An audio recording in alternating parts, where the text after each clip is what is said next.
Okay, we are live. Welcome to the stream. Let me get the overlay up. Hello and welcome back to the stream. It has been a very healthy 3-day break before the next fixture or between fixtures. Today it is Toronto. We are going for win number 5 in a row. So yeah, good vibes only. The starting 5 is going to be Ben, KD, Kyrie, Royce, and Clax. Jacques Vaughan has obviously said, well, Joe Harris, you've done some good things for the team, but not enough to retain your spot in the 5. So Royce is going to get the gig. Well rested, has only played one game in a week. Actually, no, he hasn't played in a week, and only missed one game. So we didn't really lose too much. We pretty much have a full roster aside from Patty Mills, who has non-COVID related illness. So we're very close to full strength and in a position to see what this Nets team can do at their peak. For the Raptors today, they are missing quite a few pieces. So we should get the victory with a pretty full rotation. They do have Van Vliet and Siakam and Barnes, but they are missing Anunoby and Trent. So we'll see what their starting lineup is right now. But Joe to the bench is an interesting call because I do think he was playing some good basketball for this team, putting in some good minutes and really meshing in well with the rest of the rotation in the starting 5. Statistics would suggest that Joe plays like garbage with the bench unit or when he gets bench minutes because he can't get any continuity and start the game on a hot streak because he's on the bench. For the Raptors, they are starting Van Vliet, Barnes, Hernan Gomez, Siakam, and Koloko. So they're going pretty tall. Obviously, we can match that with Ben, KD, and Clax. It's really Operation Stop Siakam and Van Vliet. Joe's stats off the bench are horrible. Yep.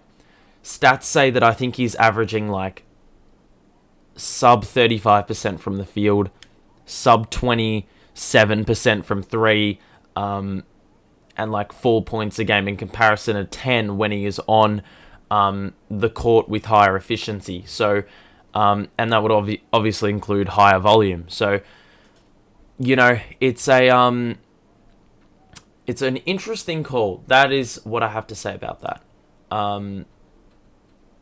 So yeah, I'm not 100% sure if that's going to be the right call. I mean, time will tell. It's good to have bench shooting, but look, I think we know what we're going to get with Royce if he's in the starting lineup. And look, it could be even worse when he's on the bench. But out of Joe and Royce on the bench, I would... It may sound stupid, but I reckon Joe on the bench is better for more, balance, I think. Then again, you could make the case for Royce, but I think if Joe's this heavily affected by playing off the bench, Royce may show the same tendencies. That said, he looked absolutely gassed in the final games before the big break he's had. So...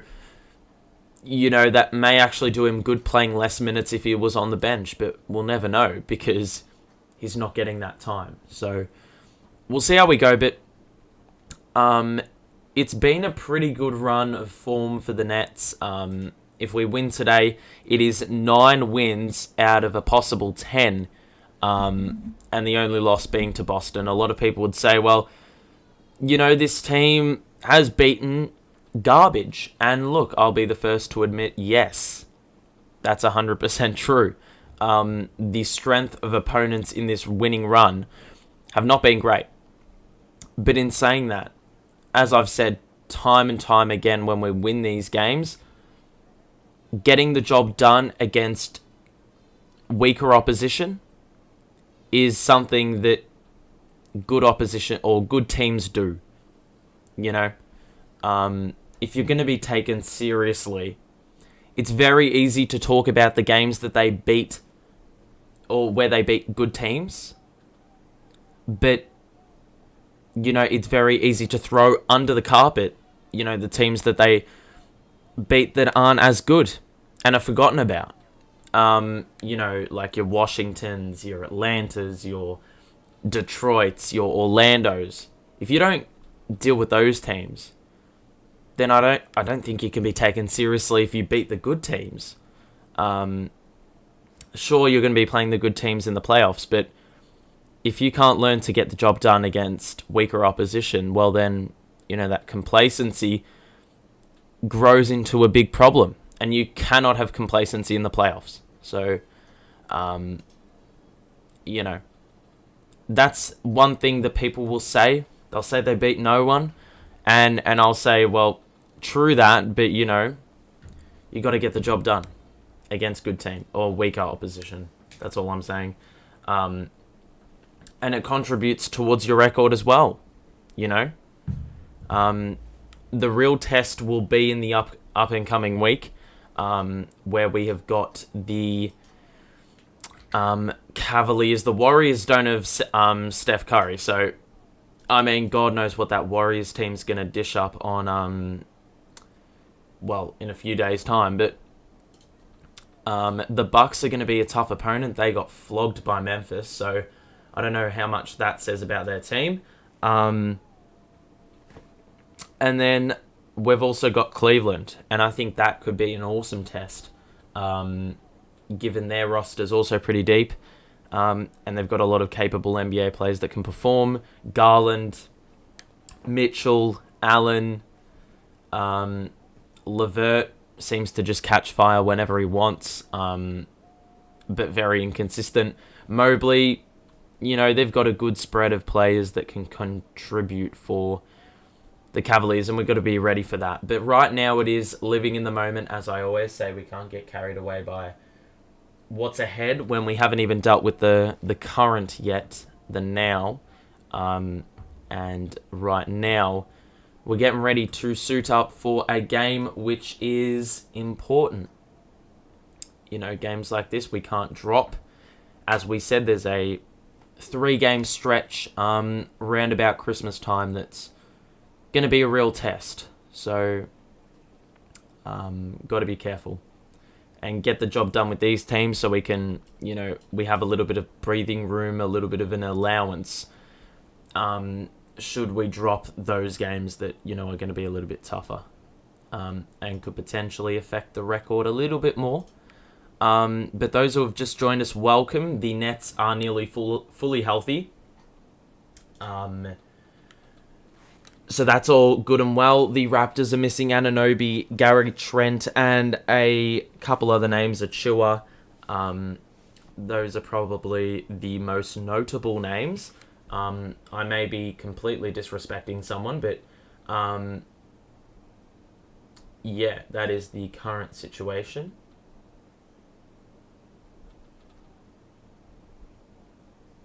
Alrighty. So we're getting ready to kick things off.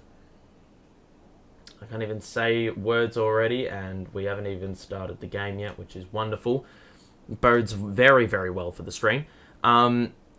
Utah got to get more minutes. I mean, given the roster is practically fully healthy, you're going to have to fight for every single minute you're going to get. And there's going to be some players that probably aren't, you know, their minute allocation isn't doing them justice, but that's going to be the nature of things when the team's fully healthy and you can go 11 to 12 players deep on the roster. So at Scotiabank Arena, this one's about to get underway, and it's going to be Koloko and Clax in the jump, and Barnes reads the tip, and they win it. Van Vliet straight away.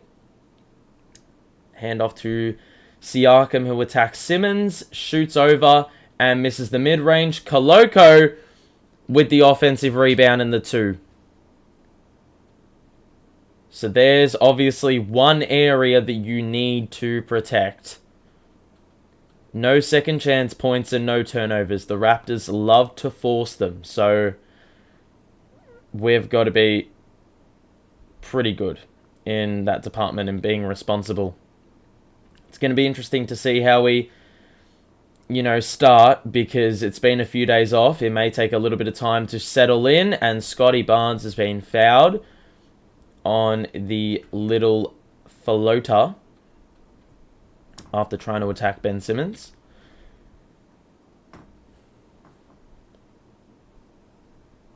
So it's going to be 2 for Scotty. And the first free throw is good. He actually had a really good game. I do believe the Raptors played a couple nights ago, and Scotty Barnes played a really good match. 27-10. So 4-0 early going, and Ben Simmons will bring it up. Bounce past the Clacks, and he scores for 2. Nice little dunk. I don't understand how he had free reign in getting to the rim uncontested, but there you go.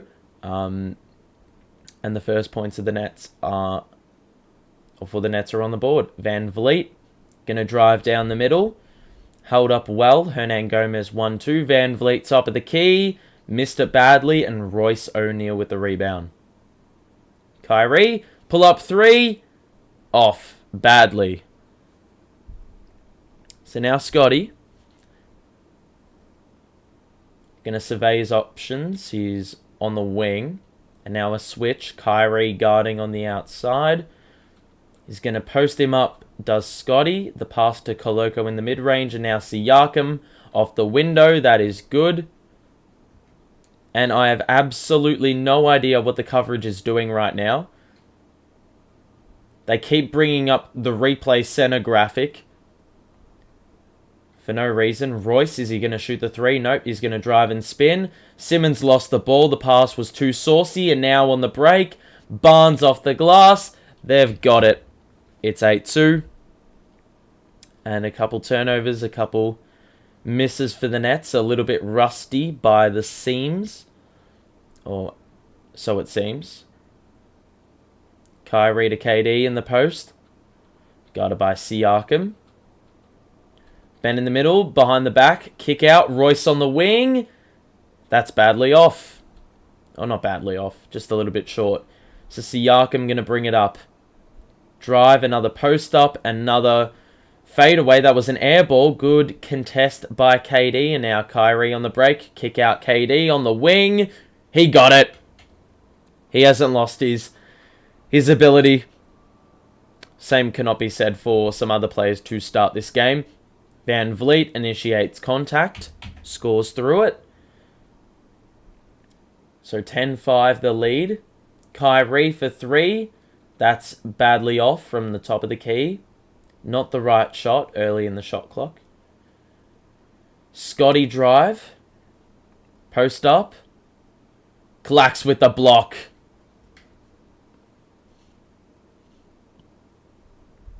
So 10-5. And I'm not sure about this start at the moment. Some shots aren't falling. Some primarily through Kyrie are being taken way too early in the shot clock. Van Vliet in the corner. Scotty in the low post. Nice move, but that is off. Bit to the right. And now Ben to KD. Corner for Kyrie. That's his third three-point attempt, and he misses again. That one was a better look.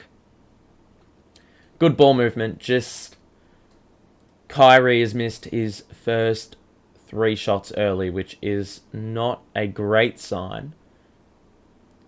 Van Vliet and now Siakam in the post. They are really attacking the interior.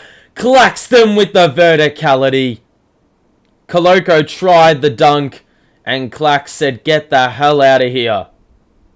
So Royce on the outside of KD.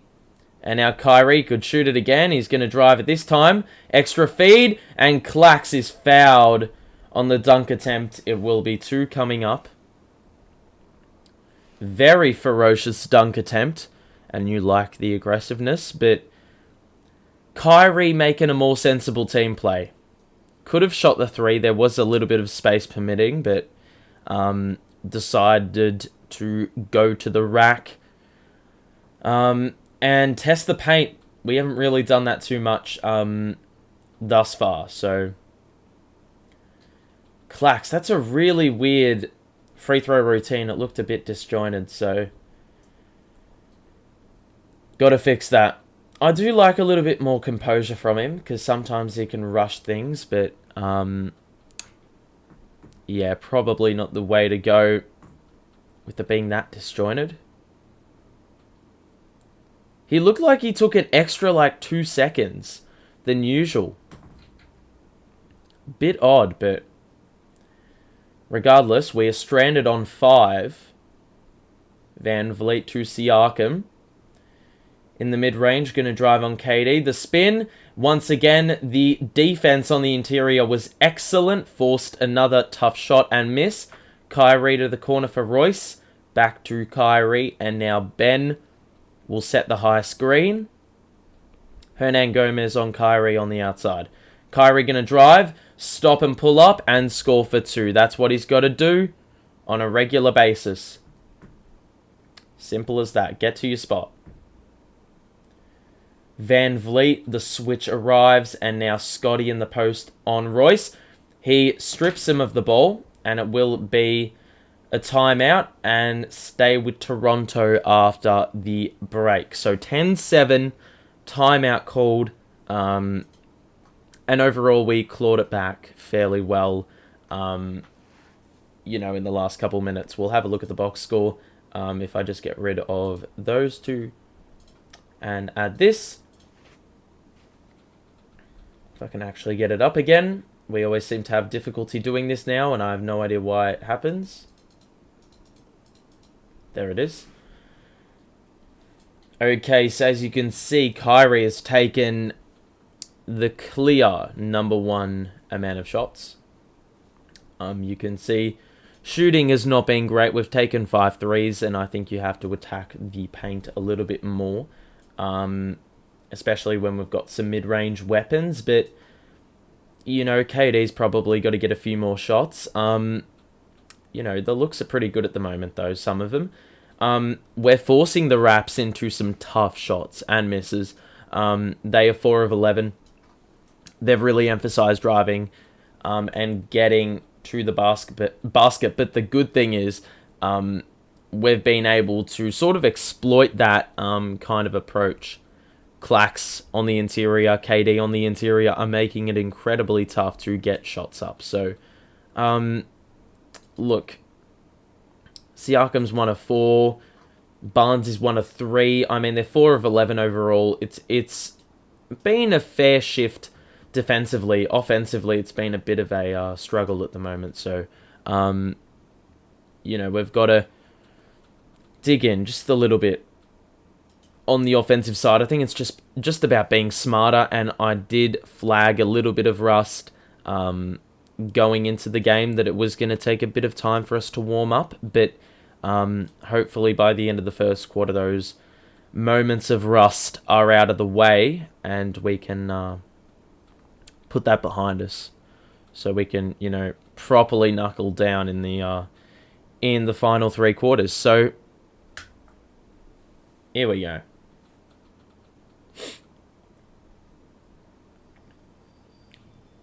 Alrighty, so 10-7, gonna be Raptors ball from the baseline after Royce tipped it out of Barnes' hands in the post, and it will be their ball.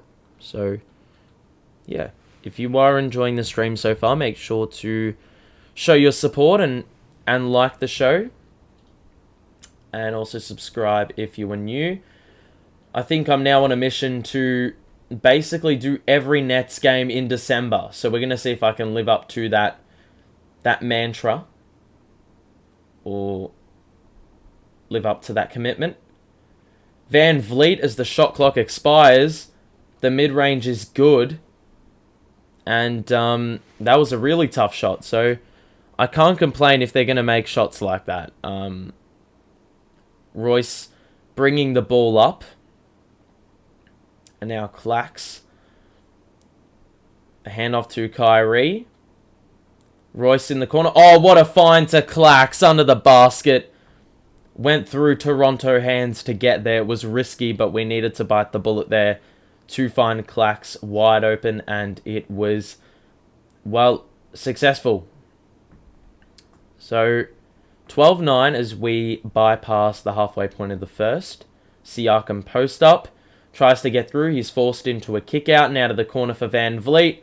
And he can set himself up and knock down the three. So that's their first three-pointer of the game. TJ Warren getting ready to check in. KD going to get it on the wing, guarded by Scotty Barnes. Joe Harris also getting ready to check in. Clax, the play has been a little bit disjointed. Kyrie, off the glass. Ben, somehow, with the putback dunk. I thought it was sat on the rim, so it could have easily been called as an offensive interference, but we take those. It's 15-11, and Van Vliet is picked up heavily now. Scotty Barnes going to drive down the middle on Clax. And shot it over his shoulder. That's a poor shot selection. Clax is not letting you do anything remotely along those lines. Ben behind the back picks up his dribble. Now to KD, who's been... Well, his life has been made difficult early, and that shot really epitomized that. It was a really strained jump shot. So, final 4.5 minutes or so. Siakam picked up by Kyrie, and he's going to pick up the reach-in foul there. And it will be Raptors on the side. So, it's been a defensively strong quarter by both teams. I mean, the Raptors have only scored 15 and are leading this game to this point. So, KD, I mean, it looks like he's getting made to work for every single one of his touches in this game. And for a player of his caliber, you cannot blame the Raptors for that kind of treatment. Van Vliet with another mid-range. So he is... He's been the pioneer of the offense for the Raptors so far. So now Clax to KD. And the defensive scheme is working really well at the moment. And KD's just picked up a turnover / travel. Not what you want. 4 minutes or so to play in the first quarter. And the offense has struggled. So we're going to have to find ways to... manipulate the Raptors' defense. It's been quite strong. Claxton nearly picks Siakam's pocket. He goes to fetch it. Van Vliet on the catch. Oh, my life. 2011, and he has, I reckon, scored the same amount of points as the entire Nets team. We have really struggled. Joe, wide open, got to hit that. I'm telling you, Joe off the bench does not work. That was a wide open three. And he was knocking those down in the starting lineup. Van Vliet step back three on Joe. That one's off. That was a bit of a heat check. So KD going to slow things down. TJ Warren. Kyrie.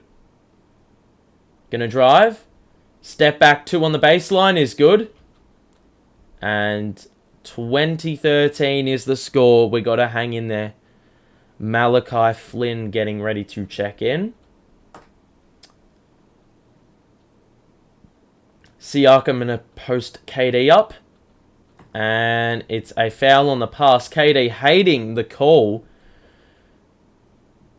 How is it free throws for Siakam? It was on the pass. He passed it off. Alrighty.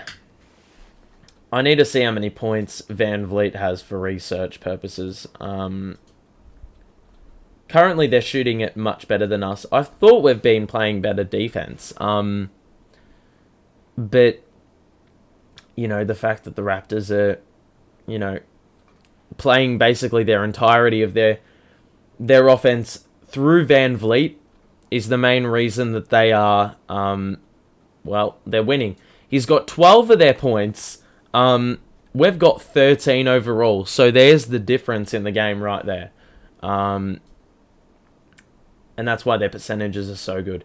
6 of 14 from the field, 1 of 6 from 3 for us. Only the 3 assists, and there is a reason for that with the amount of shots we're making. KD's only put up the 2 shots. His life has been made tough. Kyrie's had to pick up the slack, and thus far has not lived up to expectation with the efficiency. And that is ever important if KD is not going to get, you know, the kind of shots that he wants.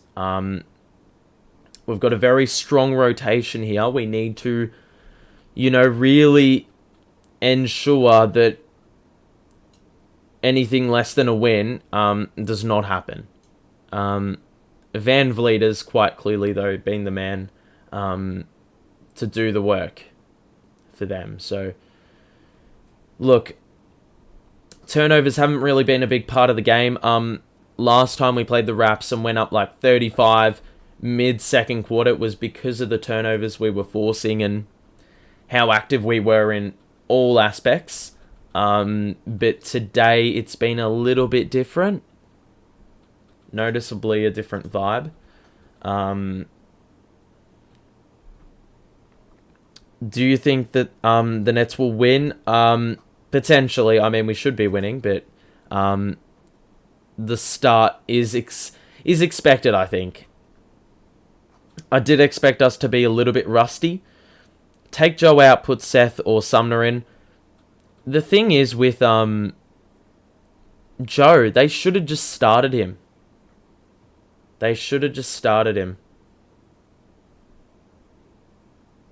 I have absolutely no clue why we didn't give him the start.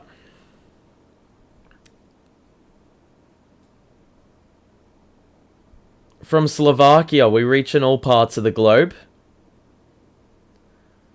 Thanks for tuning in, Veronica. Alright, it's free throws coming up for Siakam. I thought it was on the side, but apparently it's shots, so Siakam can extend the lead to 9.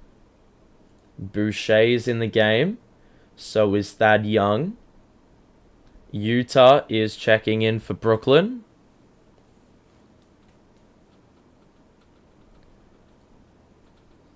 So it's going to be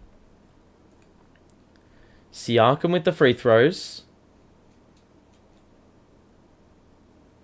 On the floor for the Nets, Sumner, Joe, Clax, Utah.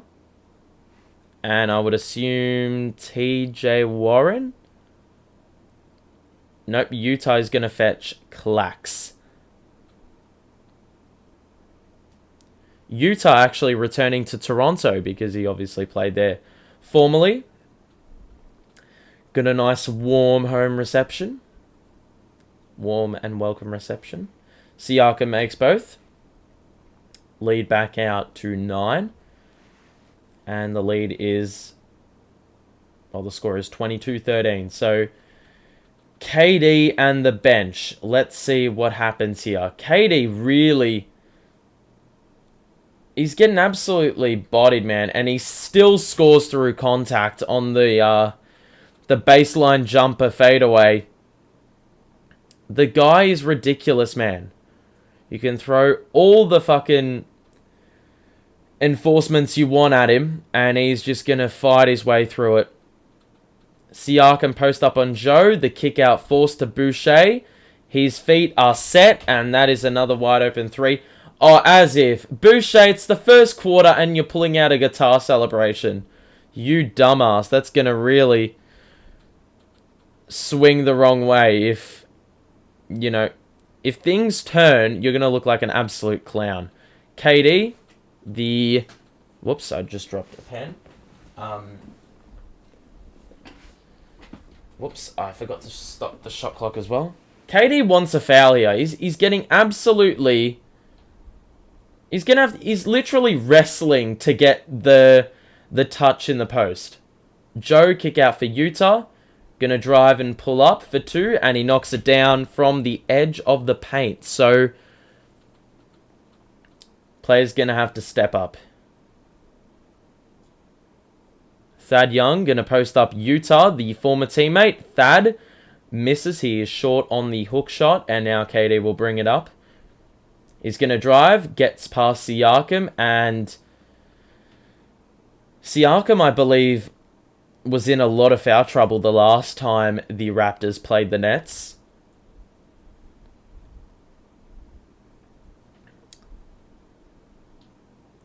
So KD going to get it now, picked up by Barnes very high up.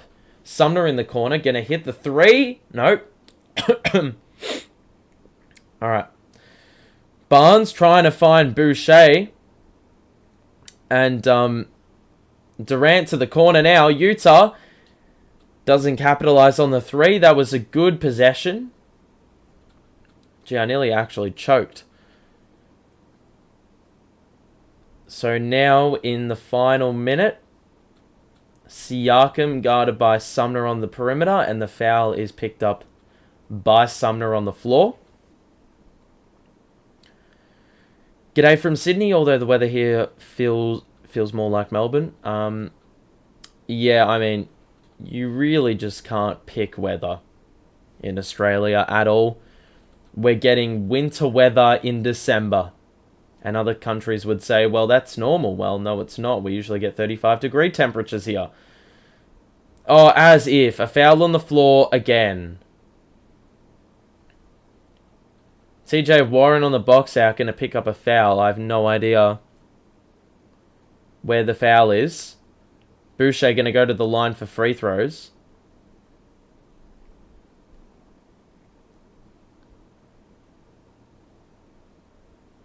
Free throw 1 is good.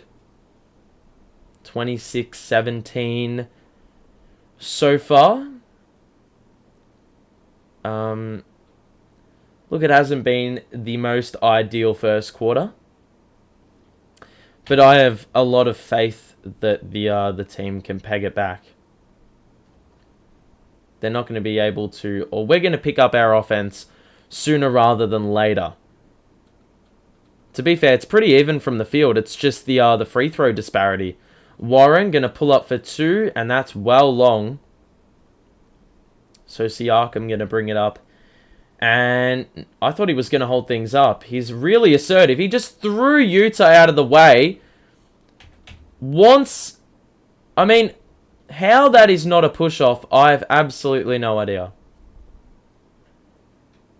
So 29-17...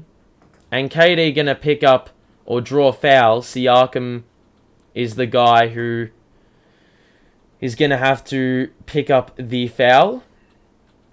Take one for the team. That is a blatant offensive foul. Where on earth is the referee looking? Siakam got 2 fouls, playing really aggressive this first quarter.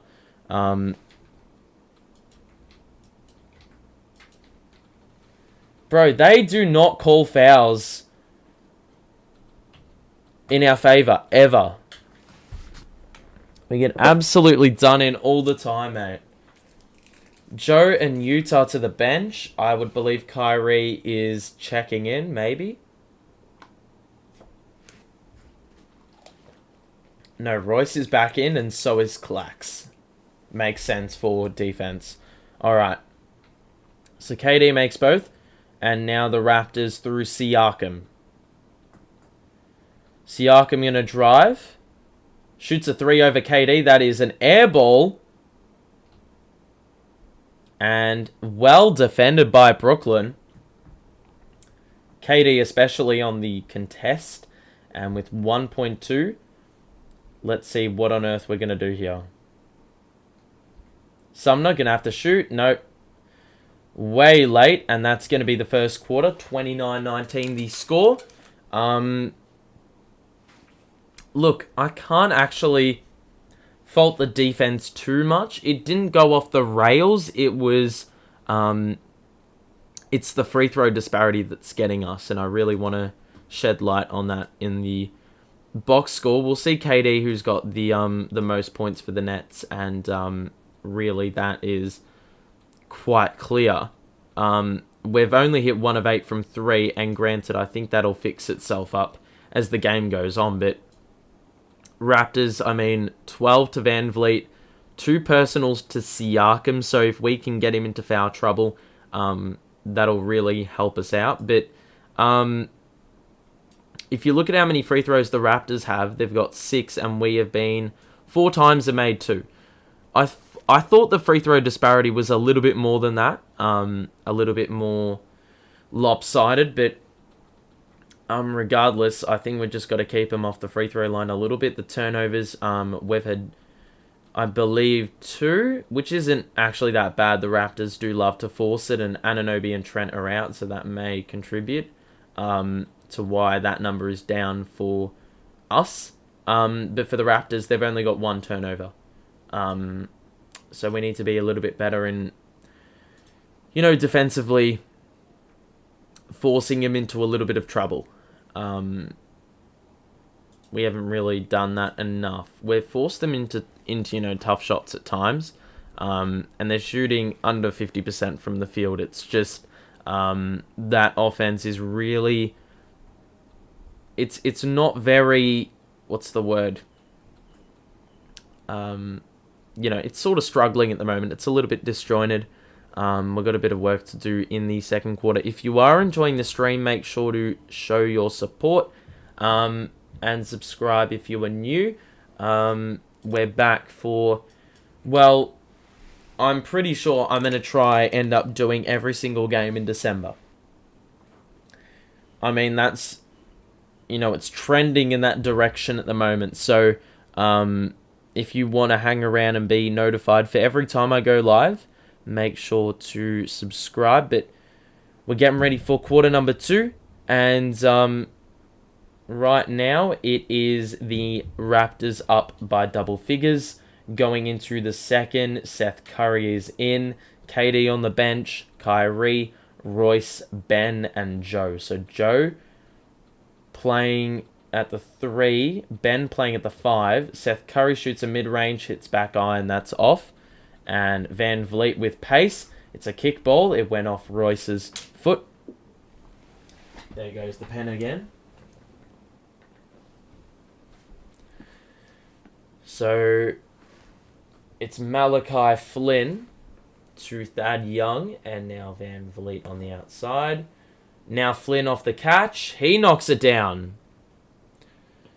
So a short-handed roster has come out here and really shown what they're made of.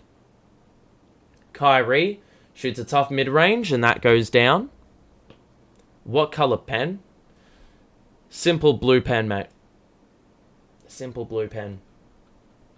It was just sitting on my desk before, so I've now grabbed it, and it seems like, it seems like it's going to be my coping mechanism for this game if the team does garbage. It's for anxiety relief. If there's a shit call down the line and I get mad, this pen is going to be the victim.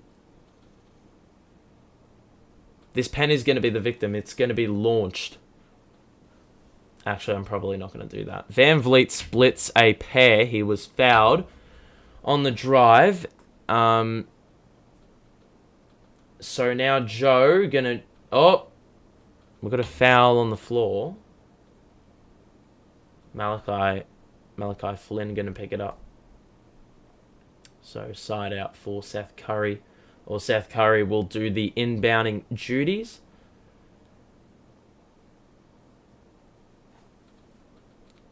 Got to help him out. Gets the ball in right as the 5-second violation was about to happen. Ben, guarded by Thad Young. Ben going to drive and kick it to Royce. Oh, you didn't call that the other way, did ya? You called a push off there. So fucking bullshit. They literally called a push off there And that was less obvious than the one before that didn't get called that would have favoured us. Typical.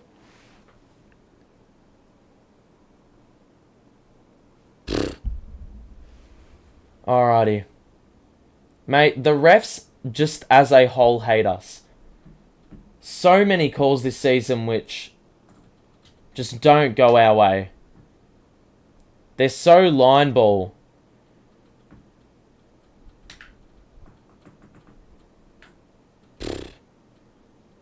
What a joke, man. We're going to lock in. It's been a slow start. I thought that this team was going to start off fairly rough. A few days off, you know. So you're going to do two things. You're going to be refreshed, but you're also going to be a bit rusty. Scotty Barnes posting up O'Neal, and he missed the layup. It was uncontested as well, so probably a little bit inexcusable. Ben, the handoff to Curry for Joe in the corner, and he knocks down the three.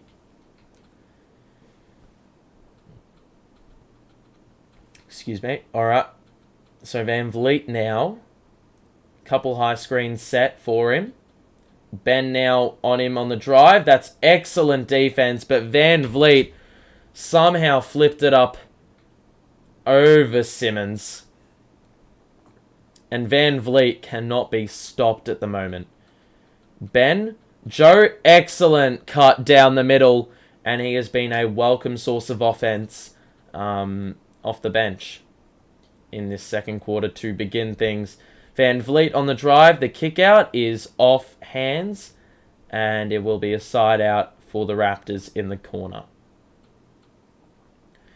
So all things considered, the Nets only being down 9 is fairly positive.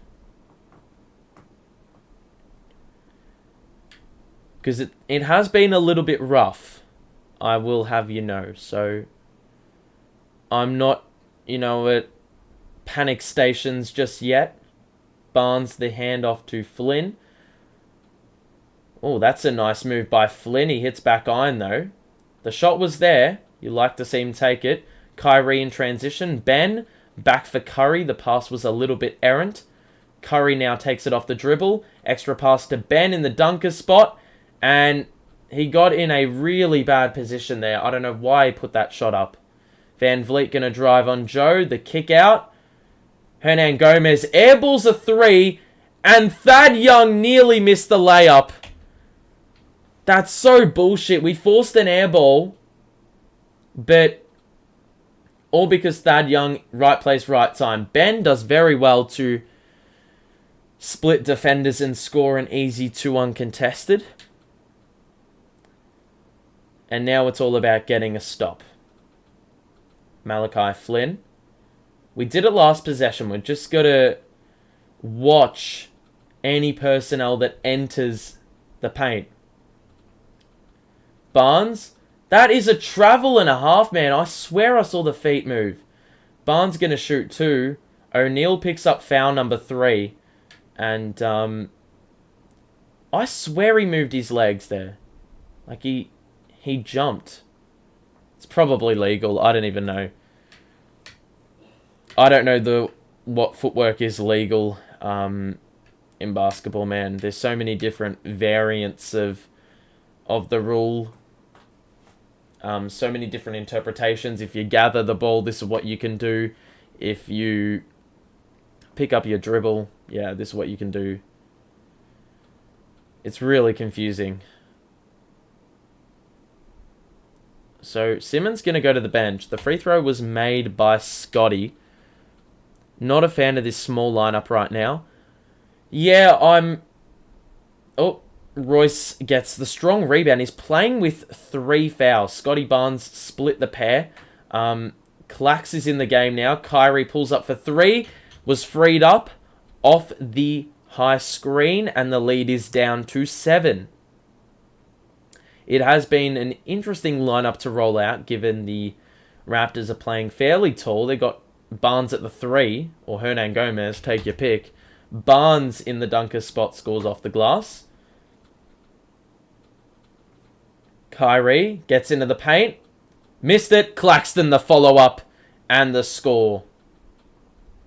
So given Kyrie brought all that attention, Clax was unattended on the box out and was able to easily put that one back up and in. Barnes, high shot. Oh my god, what an excellent flick out. What the fuck? Oh my life.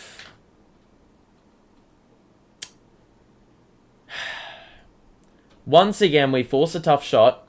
Clax, excellent help defense, but Thad Young with the high IQ play. I think it was, I don't know who was boxing Thad Young out, but the IQ on him was excellent to knock it out to exactly where Malachi Flynn was as he converts the 4-point play. Scored the 3+1. Seth Curry with a bit of a low IQ closeout there, but the Raptors are on fire from the perimeter. Joe into the paint, the kick out to Curry, gets past the closeout and shoots a mid-range. It rattles around the rim and is off. So, 7 minutes to play. The lead is 11, and that is such a dumb play. Van Vliet, that layup was a bit wild. Claxton once again an impact defensively. Kyrie into the paint. He is absolutely fucking hacked.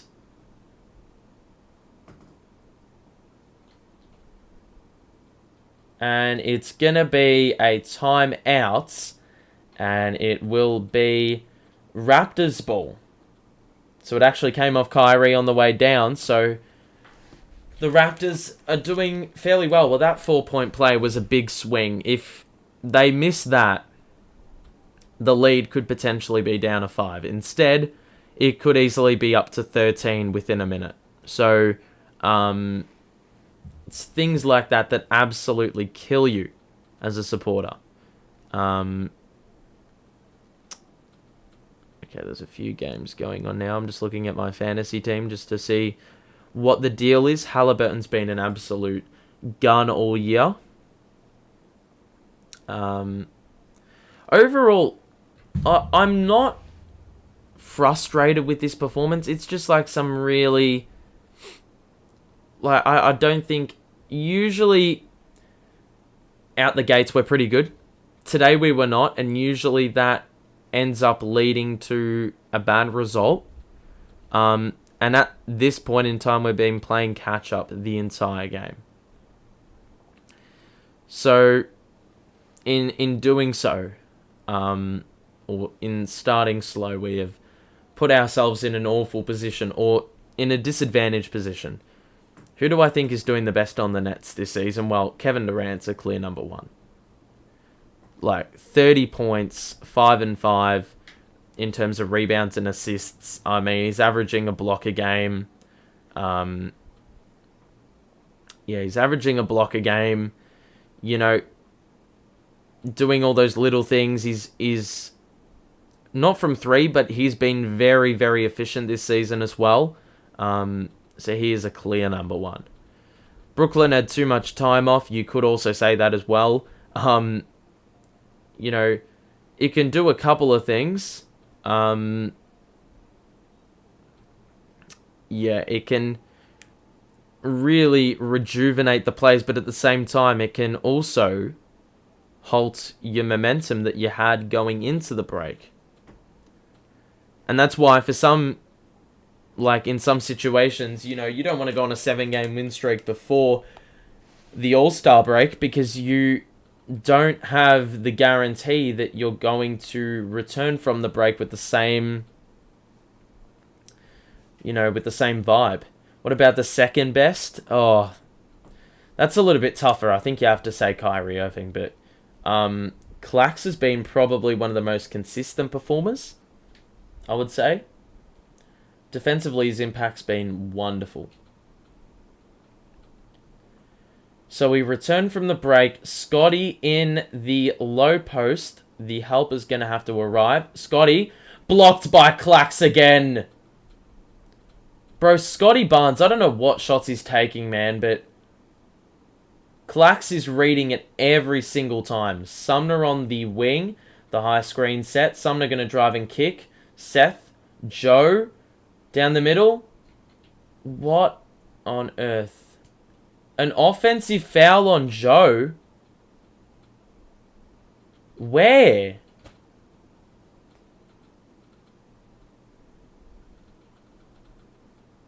What?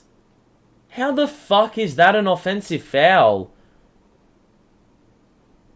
Oh, you are kidding me. That's an offensive foul. Fucking hell, man. Van Vliet.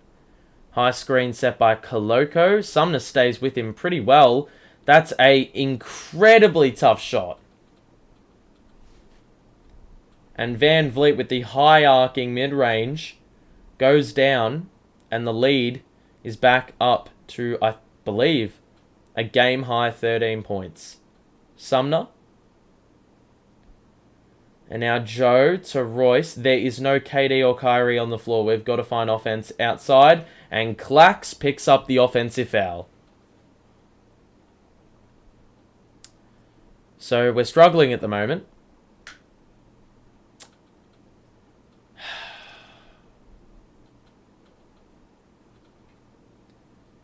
I don't even understand what an illegal screen is. Like, I understand the blatant ones, but... Oh, no. Who is... What is the defensive rotation there? Van Vliet left wide open top of the key. I don't know what you're doing off the ball, man. Lead is 16. Vaughn with the timeout. That is a very, very needed timeout. Down 16, man, in the second quarter. And look, if the last matchup against the Raptors says something, it's that leads can disintegrate very quickly. We were up 36 in that game at one point, and the game got down to as much or as little as like 5 or 6. And that was through a number of like 12-0 runs or like 12-3 runs or something like that. So, you know, you cannot stay comfortable in the NBA with the lead you've got, no matter how big it is. Unless, of course, you look at the Memphis-Milwaukee game last night and you see it was like 40. Why would they take KD and Kyrie out? That's stupid. I mean, I get giving KD a little bit more rest, but in a game where we're lacking offense, that is probably not a smart idea, I can tell you that much. Yeah. But KD is about to check back in. I don't know where the solution is. It would start with defending Van Vliet properly. And look, is Jacques Vaughn potentially holding out that 3-2 zone that they employed against Indiana? Because that's always a thing to have in the back of your mind, because they did employ it when things weren't going right against Indiana on the defensive side, and it worked. So if we employ it again, you know, but I do think at the moment it is of utmost importance that we actually get KD and Kyrie the ball. They're not getting enough shots up, and KD's life has been made difficult. We've said that. Claxton-Simmons combo ain't working offensively. Well, thing is, that lineup that we just had in didn't have both of those to win. And the leads, you know, it's gone up. Van Vliet's got 20 points, man. Sorry, microphone, but he's shooting 8 of 11 and he scored 20. I mean, this is reminiscent of a lot of games that we give away 30 plus, 35 plus to players. Anyone.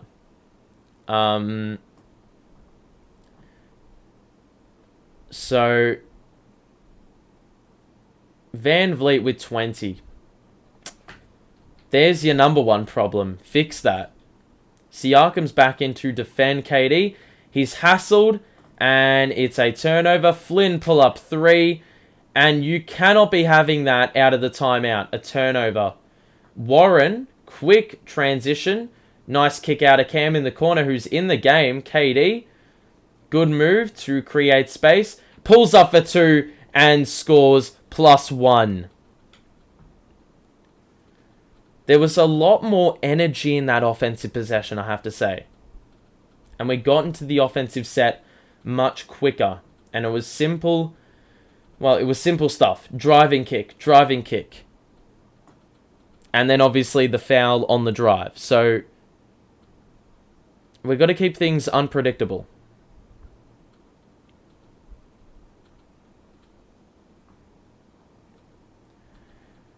KD has scored his least points this season, both against Toronto. So if that correlation doesn't speak volumes about what the Raptors are doing defensively, then I don't know what does.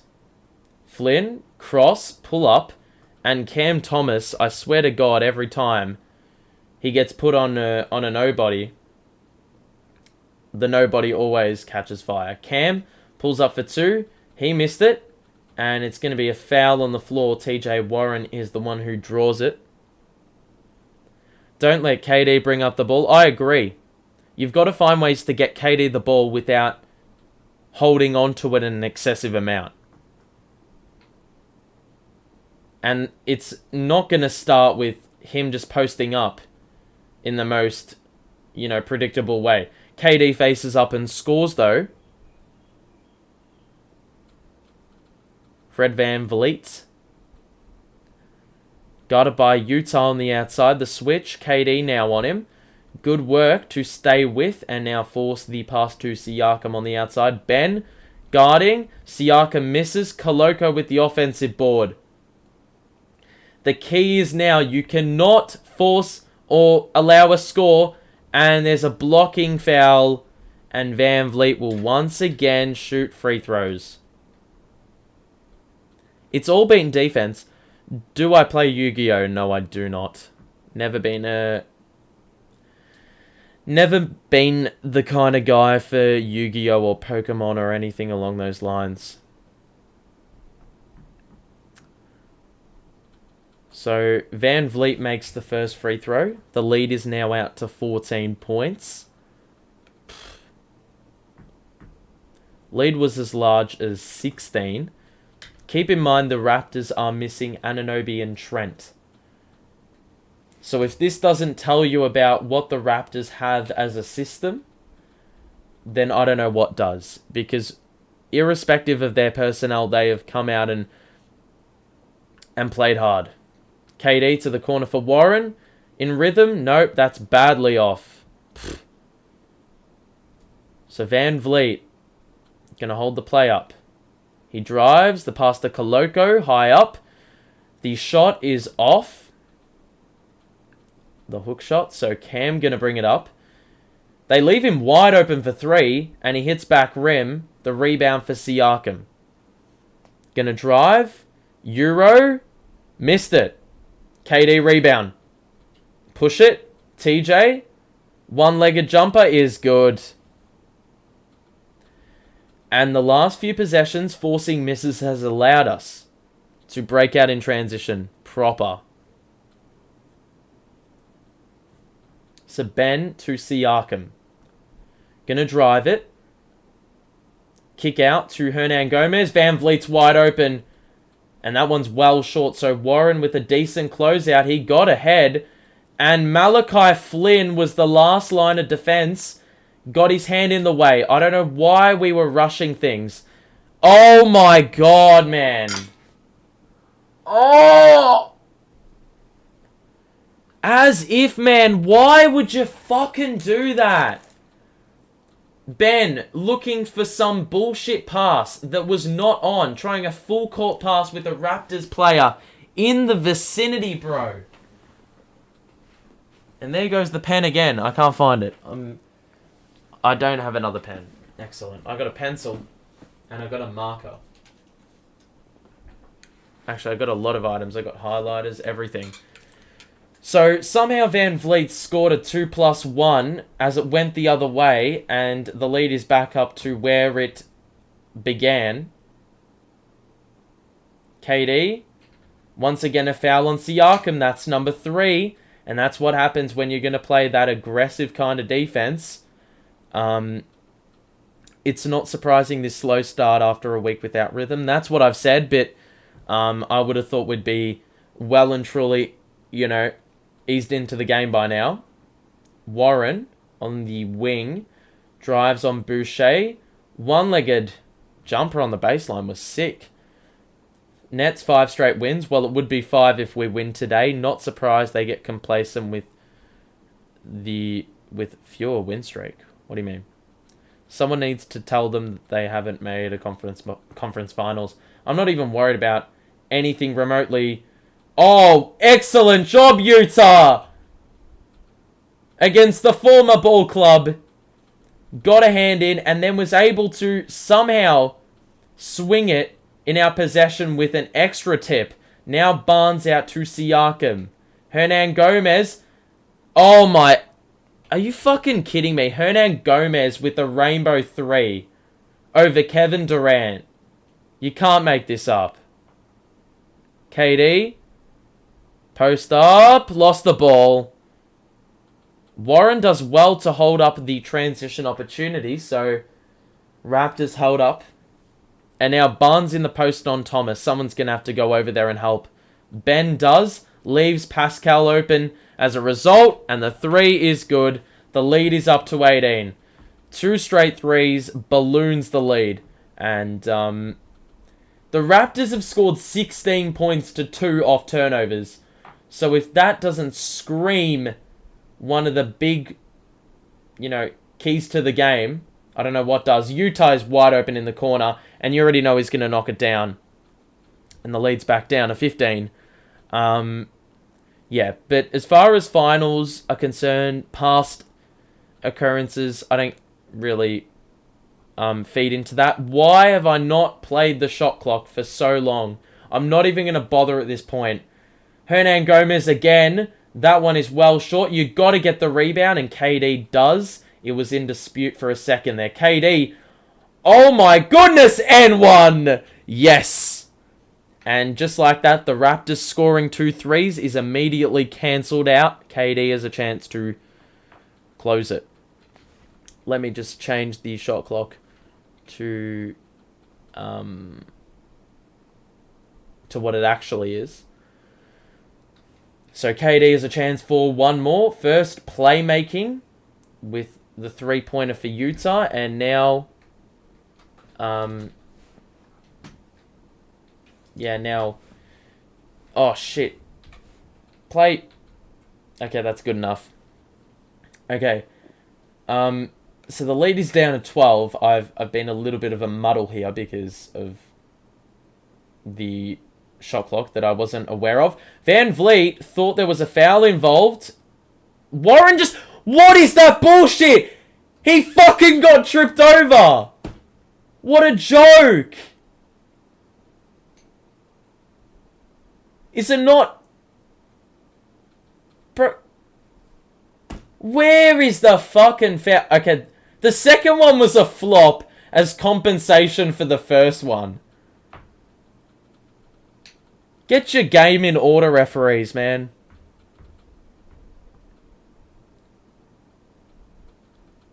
The second time was definitely not a foul.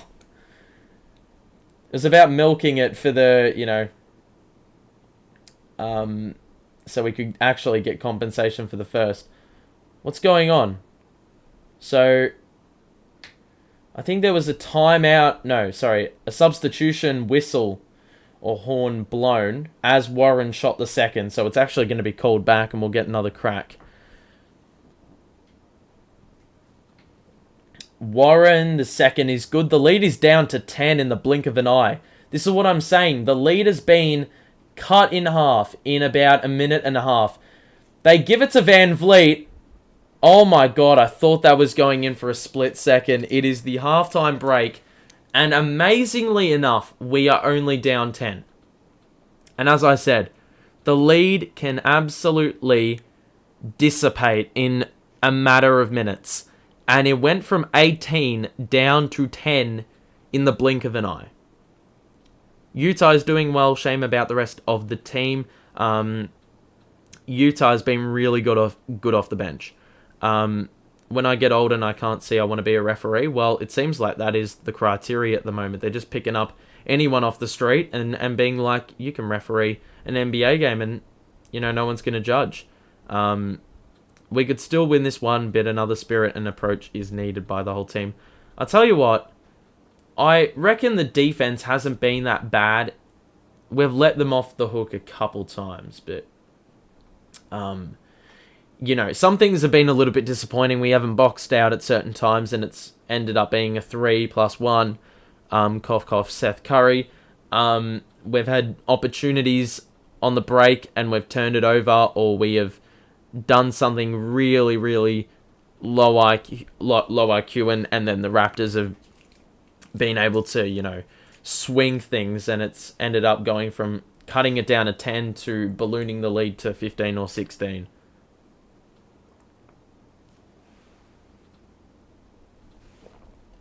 Hernan Gomez is underrated. I tell you what, look, Hernan Gomez, we should not be giving him, letting him score rainbow 3-pointers. Rainbow jumpers.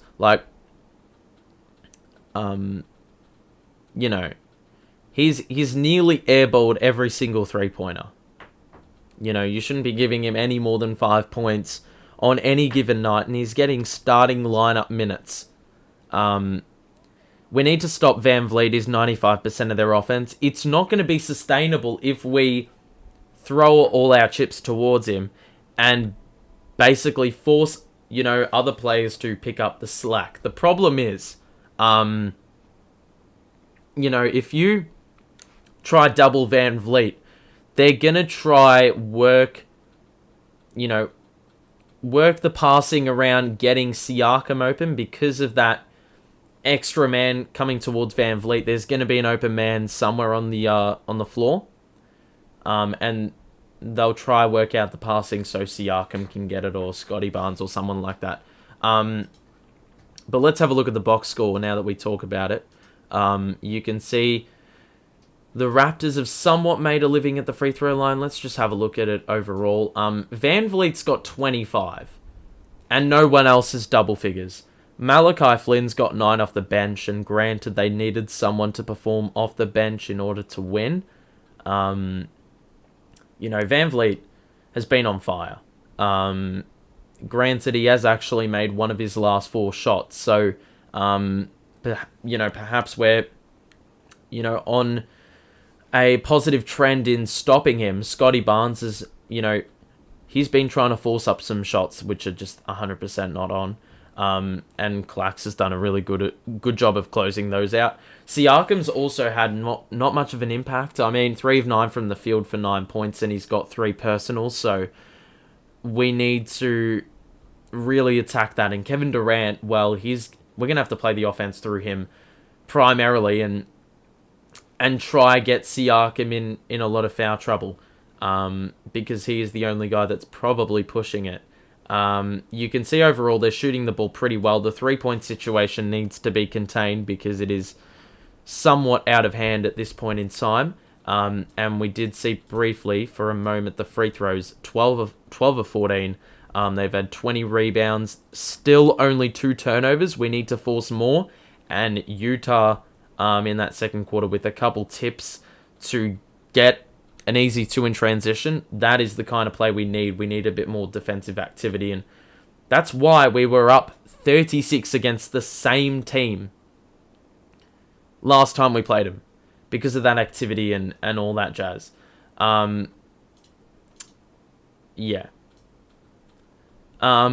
the Nets, we're shooting 4 of 13. We're actually shooting above 50%, but it is the amount of shots. They've had 7 more shots than us, and made the same amount. So that's a good sign, I guess. We've only had 9 assists from 21 made field goals, so probably don't really want to or probably want to pass the ball off a little bit more. The personal foul situation is a little bit of a problem. And you can see we've only had 8 free throws, so probably need to do a little bit more attacking toward the basket. The rebound number is pretty even. The turnovers, we've had 8 to 2. So we need to even that out. We need to force more and create less. Granted, I think KD's going to have a few issues looking after the ball, so we need to, well, everyone needs to help him out. And if you need to bring numbers closer to Kevin Durant so he has a couple outlets, then do that. So you can see that the turnover count, KD's got 3, but look at KD's numbers right now. He's 5 of 6. He scored 15, and it has been the most quiet 15 you will ever see. You know, that is an exceptionally quiet 15 points. He has only had 6 shots in the entire game. Kyrie's at 10, and he has had it on low efficiency. But KD cannot end up with 12 shots this game if we're going to win. He needs to have closer to 20. The good thing is the bench has been pretty good. Utah, TJ, and Joe have been pretty solid. Sumner, Curry, and Thomas haven't really had much time for an impact, but yeah. That is the situation at the half. It is somewhat amazing that we are only down 10. I would see it as another way to say that we've gotten out of this relatively unscathed, seeing, how many moments of struggle there, has been this quarter, or in this game so far. It has taken a while for us to settle in, but I hope, all those nerves are out of the way. And, now we can set our mind towards getting the job done in these third and fourth quarters. The lead is only 10 for the Raptors. That can easily go in a matter of 2.5 minutes. What do I think of the possible future trade? Collins for Harris and Claxton. That is incredibly overs. If the Nets did Collins for Harris and Clax, I would literally quit. That is incredibly overs. Clax is not expendable. He cannot be traded. I don't care about his capacity long term as a starting big or as a starting big or coming off the bench, but he absolutely cannot be traded. You may have thought about it at the start of the season, but now, no. He absolutely cannot go anywhere. Look, currently, I've said this time and time again, I'm opposed to any trade until I have valid proof that our team, full strength, does not have what it takes to beat better teams. So once we play the Bucks in a week, once we play the Cavs in a week, then perhaps I will know and have a little bit more closure as to what this team can do. So until that happens, I'm opposed to any trade. And the only person I think I would be for trading at this current time is Cam Thomas. And that's primarily because I don't think his skill set is going to be maximized with this roster. And he has a lot of upside. So I do think you could get some really good players in return for him and potentially a pick if you attach that. But that is the only kind of trade I want to see. I think Joe is too integrated into the rotation to warrant trading him. The only player that I've seen that is probably worth picking up is Anunoby. And granted, that would take a fair bit to, to acquire as a player. And Masai is not going to give him up easily either. And maybe from the Spurs, Jakob Poeltl. He's probably the only guy as a center that I reckon is worth getting. I think you could get him without giving much up. The Spurs would give him up because they are doing a full reset. And, obviously he's capably shown he can provide starter minutes. He can get rebounds. He can get blocks. And if you need someone more mobile, Clax is the option. So that's the only two deals I want to see. I don't want to see anything about Collins, about Turner, about Kuzma. I've seen that a lot recently, and I'm not for it because he is inconsistent as hell. And sure, he provides size and has a fairly decent ceiling as a shooter, but I don't know why we need more wings when you have KD. You've got Ben who could play there, or well, he's got the build of a wing. Utah, TJ Warren, Royce is a wing, you know. So there's not really any incentive to get someone like Kuzma in. And yeah, I mean, I'm interested to hear what... If you have any possible mock trades that you've heard that you are for, I'm very happy to dissect it. We need more size. That's an interesting take. I want to hear your thoughts on why. Or where you think the floor is in terms of the size. Because I think we have plenty of it. As I said, across Clax, Ben, KD, Royce, TJ, Utah. I think we have plenty of size.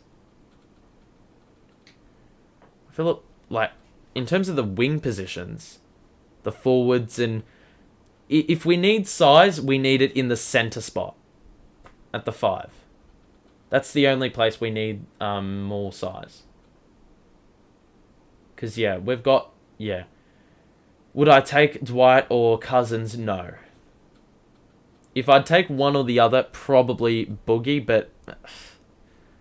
Boogie has offensive traits, but I reckon he's really slow defensively, and Dwight Howard is limited offensively, but defensively is decent. So it's really, which one do you want?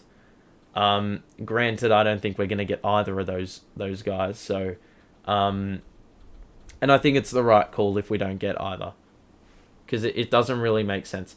We like to play small ball too much. We need more physical guys. Well, I think that can go one of two ways. If you're shooting the ball well, and you play small ball, it's going to be so tough for the team to defend that. Or for defenders to defend that. The team is much taller than last year. Much taller. I mean, we would roll out teams with Seth Curry, Patty Mills, Cam Thomas, and Joe Harris last year. And granted, that was partially on Steve Nash for having the audacity to do that, but he also didn't have the capability to roll out anyone else. So, you know, the key, I do think, is we've actually got a much more balanced, team, but it's that center spot. I don't want to see any talk about wings or John Collins, because John Collins, we don't need that guy. We don't need him. For what we've got, John Collins is going to be a bench player, and I don't want to pay $25 million for someone who's going to play bench minutes, Because I don't want Clax relegated to the bench, given how he's played. I don't want KD relegated to the bench, obviously. It's Kevin Durant. Sure, Kevin Durant could play the 3, but the spacing with Collins, Claxton, and Ben, I mean... it's a much taller roster than if you rolled out Joe, but I think Joe actually balances out the team more. I don't know why he didn't start this game. I don't know why you don't run with what works more. Granted, I don't think Royce has been awful. He hasn't really contributed offensively, but defensively he's been alright. He's held his own. But he is a bit of a foul merchant, or machine, should I say. Quite the opposite of a foul merchant. So the third quarter is about to get underway. Alrighty. It's time to knuckle down, fellas. If you are enjoying the stream, make sure to show your support and also subscribe. We are trying to make it a goal to stream every game in the month of December. So let's see how successful I'm going to be with that commitment. But if you want to stay notified, you can subscribe if you want. It's up to you. Free country in that. Alright, so KD's going to get the ball here. And that pass was nearly errant. Kyrie. One-on-one with Van Vliet. He faces up and scores the midi. So the lead is now down to single digits. It is a 10-0 run between, or bridging between the second and the third quarters. So now Koloko to Van Vliet and Siakam in the post. He faces up. He shoots over KD and he misses badly. The rebound is strongly taken by Clax. And now Simmons holds it up. Royce 1-2. KD now, top of the key, picked up by Siakam. We've got to attack him early. Gives it to Kyrie on the wing. Shoots the three. He is fouled and it will be 3 shots for Kyrie. So just like that, the lead has gone from 18 down to potentially 5. You would back him into at least knock down 2. I've probably just jinxed it and he will miss all 3. Do a Tim Hardaway, but it's going to be 3 shots. In unrelated news, in Australian cricket, you don't even need to know cricket, right? You don't even need to know cricket as Kyrie makes the first.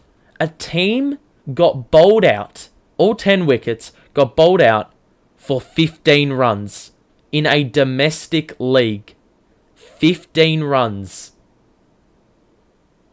I'm not even joking. You don't even need to follow cricket to know that is god-awful. 15 runs. 15. Wow. That's just a random figure for you. Kyrie is perfect from the line. The lead is now down to 5.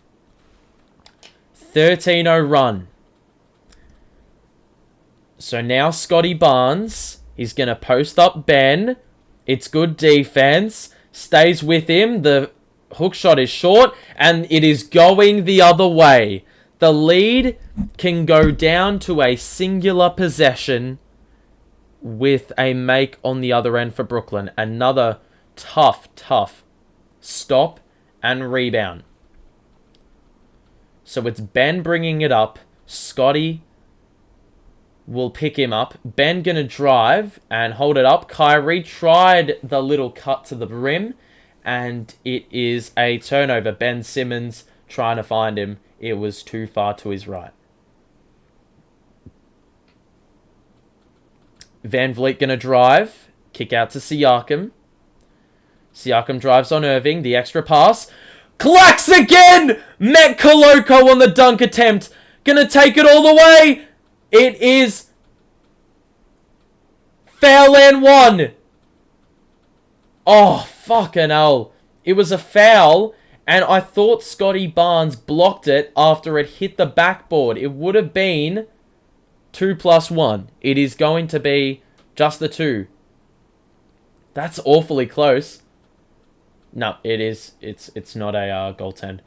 Clacks for free throws, and I would have absolutely loved a goaltend there because we know how shit Clacks is at the line, but it's all about the mentality first, and everything else will translate across. And at the moment, we're in a good headspace, I do feel. Clacks misses the second. We've got another free throw. It looks like there's a lane violation. And Clacks, who has missed every single one of his 4 free throws, has another opportunity.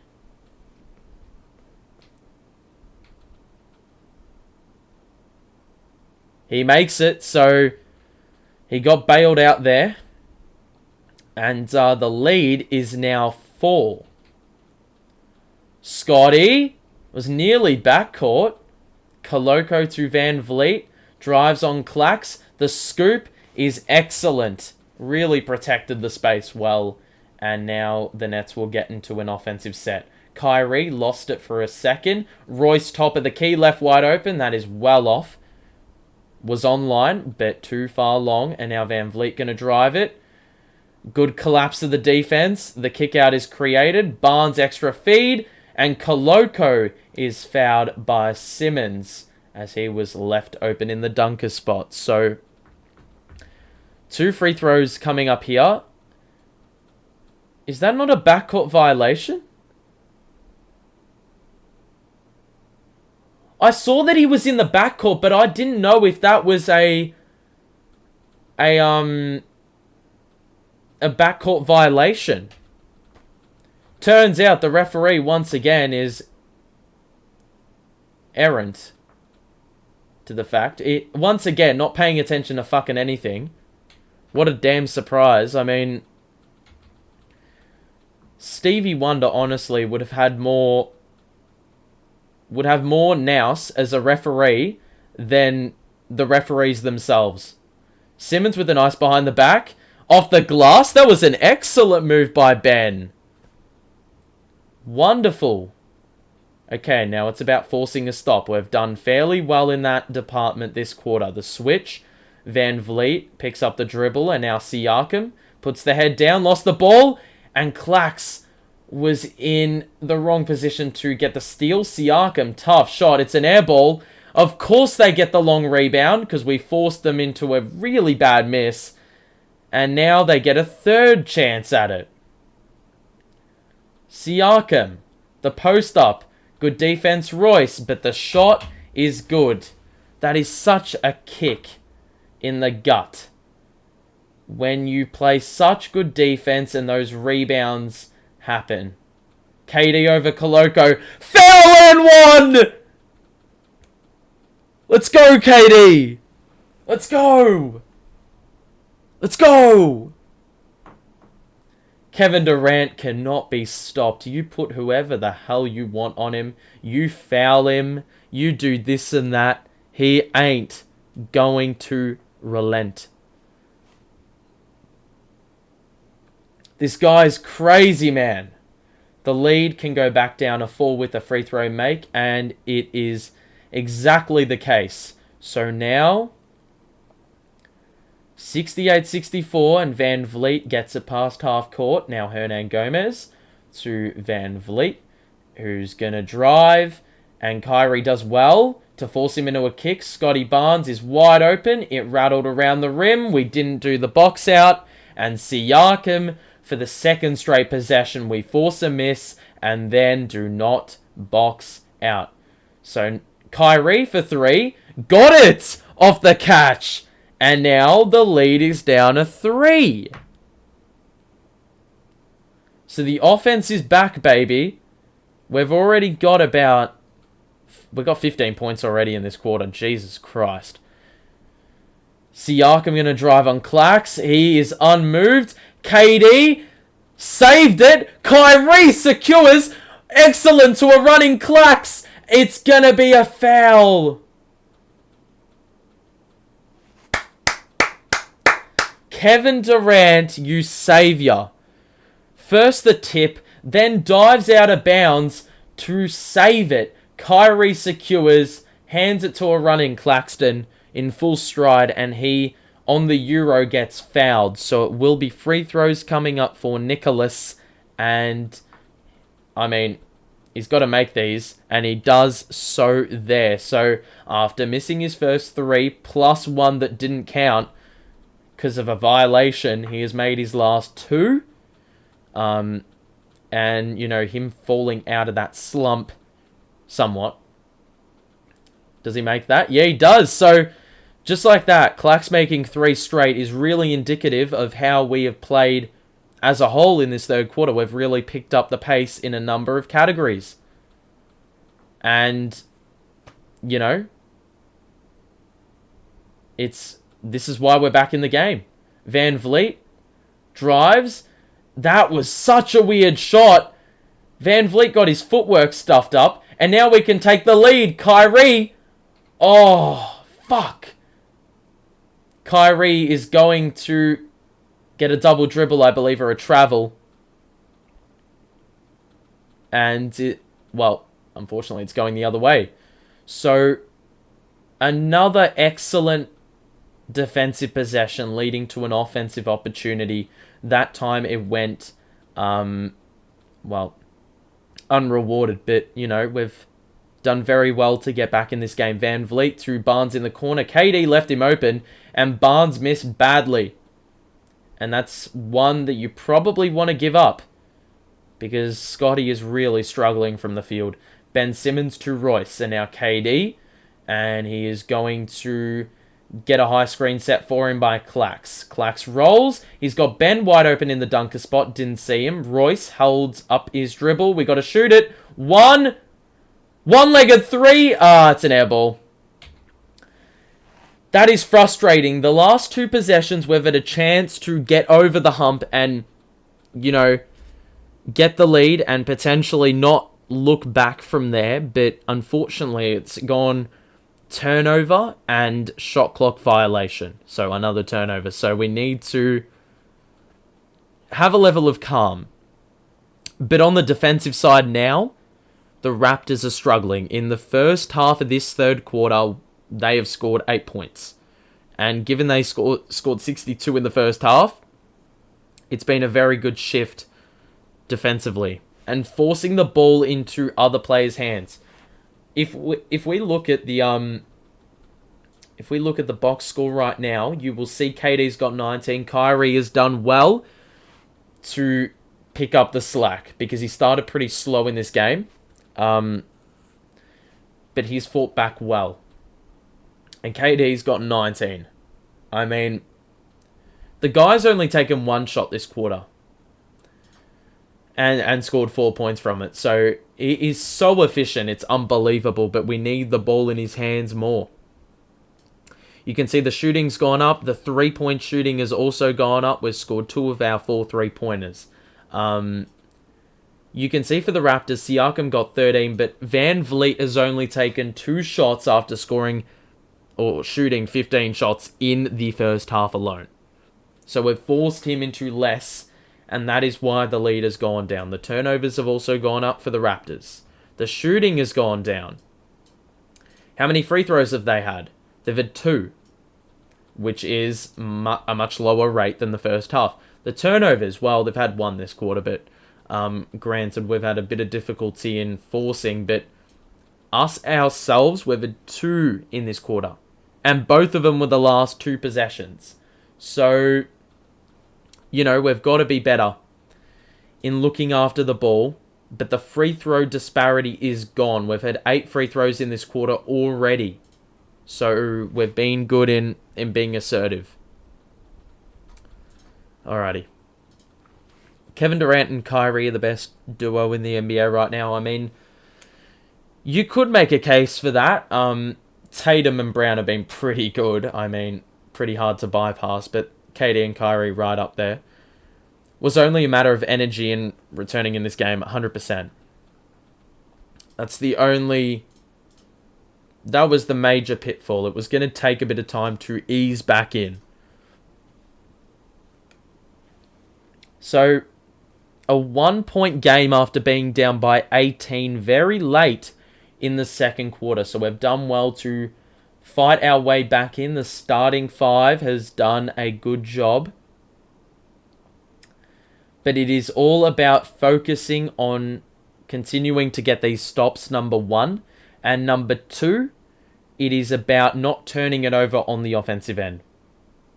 We need as many oh, Jesus Christ. Hernan Gomez tried to put Royce on a poster. But it is all about looking after the ball. We can't force or can't afford to turn the ball over, given we already had a fair amount of shots less than the Raptors. Then we got another break after this game. Well, it's only a 2-day break. We'll be back for Nets Pistons. So if you want to be notified about that, as Hernan Gomez makes 1, make sure to subscribe so you're notified. And like the show if you are currently enjoying. If you have any feedback, make sure to let us know as well about the stream, and I can potentially include it down the line.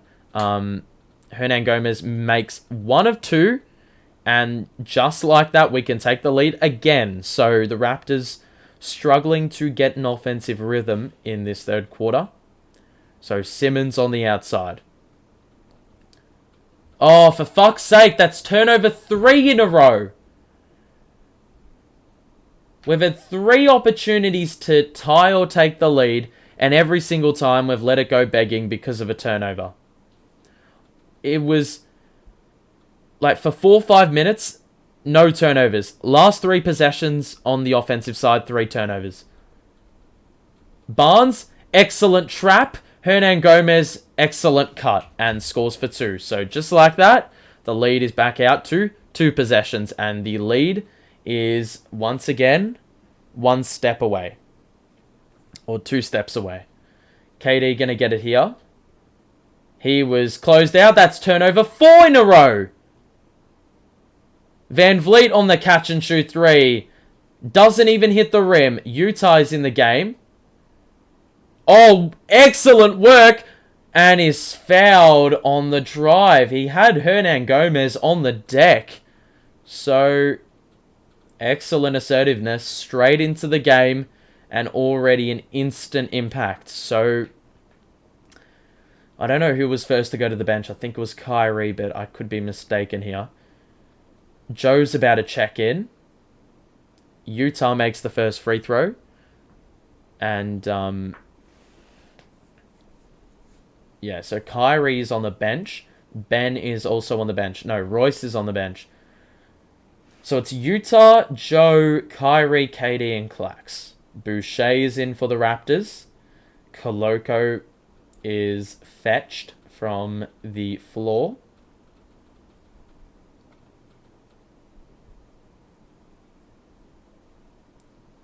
So the second free throw for Utah is good.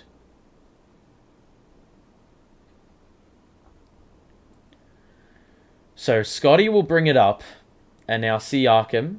Boucher. Utah is absolutely face guarding Fred VanVleet and not letting him get the ball. We love to see that. Hernan Gomez threw Kyrie out of the way as Kyrie tried to draw the charge, presumably, but Hernan Gomez did not get no call against him and capitalized on an open, uncontested layup. So now, 75-71. Kyrie drives and then holds it up. Bounce pass to Clax. The hook shot is excellent. So the lead is back to 2. We've had a couple good offensive possessions. The problem, they have started to score on the offensive side. We need to stop here. Skip pass to Boucher, wide open on the weak side. He didn't even hit the rim. Or it was a bit of a rim grazer. KD. One-on-one with Hernan Gomez. Ty will take the lead on this possession. KD. Missed it. Clax with the putback. Oh, fuck off. A fucking technical for that. Are you kidding me? Oh, I cannot be fucked. This guy can't get G'd up after a dunk to tie the game after we're fought back in the contest. Oh, that is a fucking joke. Absolute joke. Fucking... That is absolutely bullshit. As if you can't get G'd up. Oh, fucking hell, man. I understand where you're coming from if you make the call, but at the same time, you've got to read the damn situation, man. Accent exquisite? Well, I mean, for foreigners looking inward to Australia, yes, you would say that, yeah.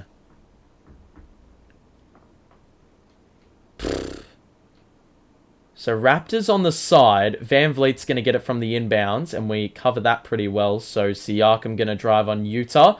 That is... Bro. It's going to be shots? Or side out? It's going to be shots, I think.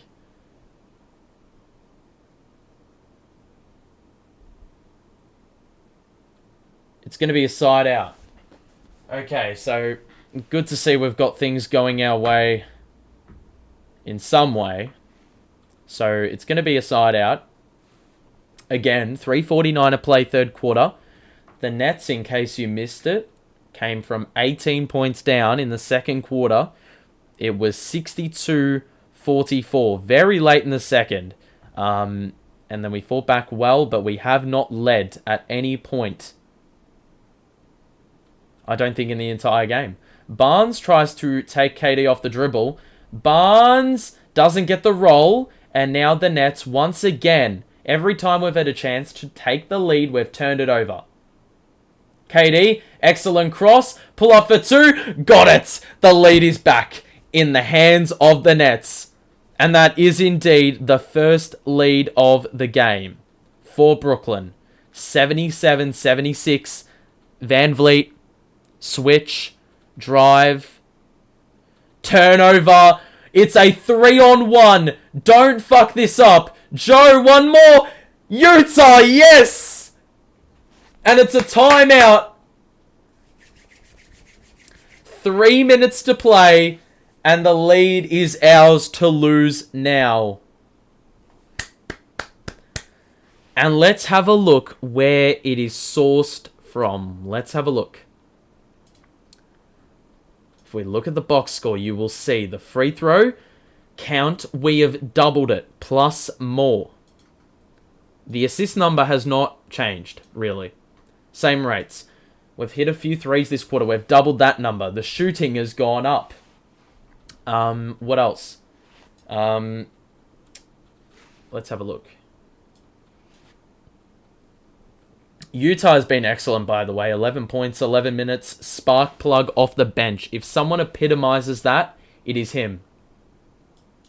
And the extra feed by Joe on that fast break. Usually we fuck up fast break opportunities, but there it was done excellently. KD has only taken 9 shots, but his efficiency has been off the charts. Clax has had 13, and his putback dunks have been excellent. Sometimes it's been a part of his own downfall, because apparently if you get too excited after a dunk, it is enough to warrant a T. Kyrie also picked up his output.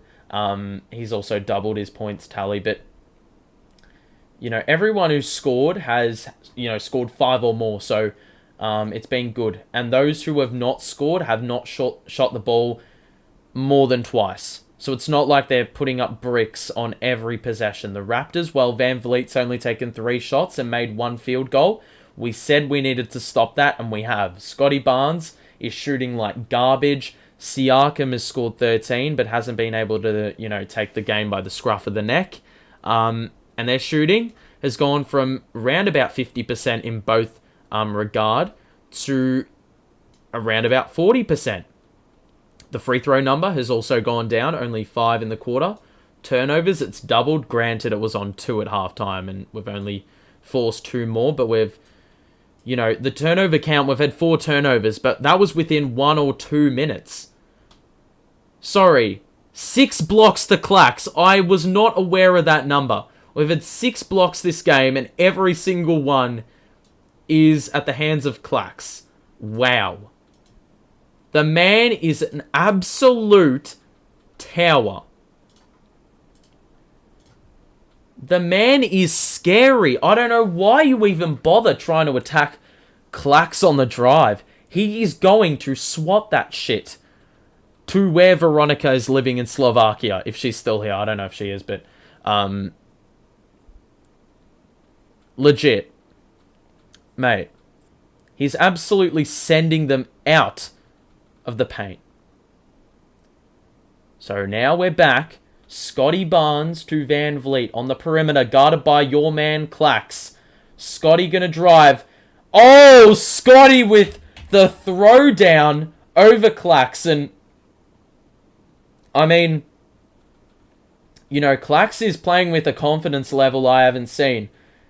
He's got the Jared Allen mentality. He's not scared to get, you know, put on a highlight if it means he has a chance of blocking it. TJ Warren, Joe, 1 second to shoot, off, Clax the rebound! And we're going to have a jump ball, but Clax reinventing the possession again. He's been so good. So good today. Make it a double-double. He could potentially have a triple-double with blocks, which is ridiculous, but, you know, it's actually not off the cards yet. It's going to be a jump with Siakam and Clax. You would back us in to win this. Clax is going to have to hit it over his right shoulder, in between the gap where Utah and TJ Warren is in the, well, I don't know where. I don't know how to describe it. Utah lost the ball immediately, but got it back, and now KD will direct traffic. Guarded by Thad Young on the outside. KD is doubled. Warren goes down the middle. One-legged jumper is good. And the lead is back down, or back up to 3. I'm used to saying down because, you know, we've been basically fighting back from a deficit, or fighting back facing a deficit pretty much the entire game. Malachi Flynn scoops one up and in, and Malachi Flynn has played a very good game. Really good game today. KD going to bring it up. Gets past Siakam. Gets to his spot. Extra feed. Clax. Oh my god, he's gotten absolutely hacked. And it could be Boucher with the foul. I'm going to boldly predict that one. Excellent job by Clax, though. An excellent job by KD to, you know, make the right team play. And also remain composed under pressure when the defenders collapse. Because it's very easy to get overwhelmed. So Clax to get the lead back up to 3, which has been our game high. Clax makes number 1, and he has made 4 straight free throws, man. Clax with 6 blocks, bro. He's an absolute gun. Clax, I reckon this is just about his best game of his entire career. Clax has made 5 free throws in a row as well. So ever since that lane violation, where he would have been 0 of 4, he's actually made 5 free throws in a row. Siakam going to post up Utah. The help is there. Siakam scores for 2. And the lead is back down to 1. It's really hanging around this margin. No one can get any separation at the moment. KD. We haven't tested Siakam on the interior. KD pulls up. Claxton tries the offensive board. This time unsuccessful. They're on the break now. Siakam and Thad Young. No one was picking up the backdoor cut. And the score for Thad Young. So, lead is back in the hands of the Raps. KD stops, pulls up for 2. He is fouled +1. Oh my god. KD has 1, 2, 3 players on him. Siakam, Boucher, and Malachi Flynn. And even with all 3 of them, good fucking luck. You're going to have to put your whole fucking starting 5 on him to stop him. He absolutely skies over everyone else. KD, going to shoot one more free throw. And the free throw is good.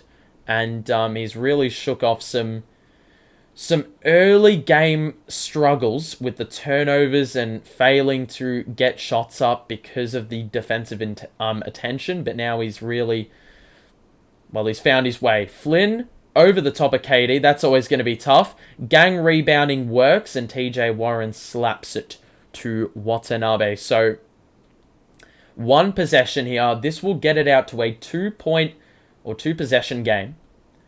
Going into the final change, if we can score here. KD holds it till 4 seconds left. Warren down the middle, and the dunk is good as the shot clock basically expires.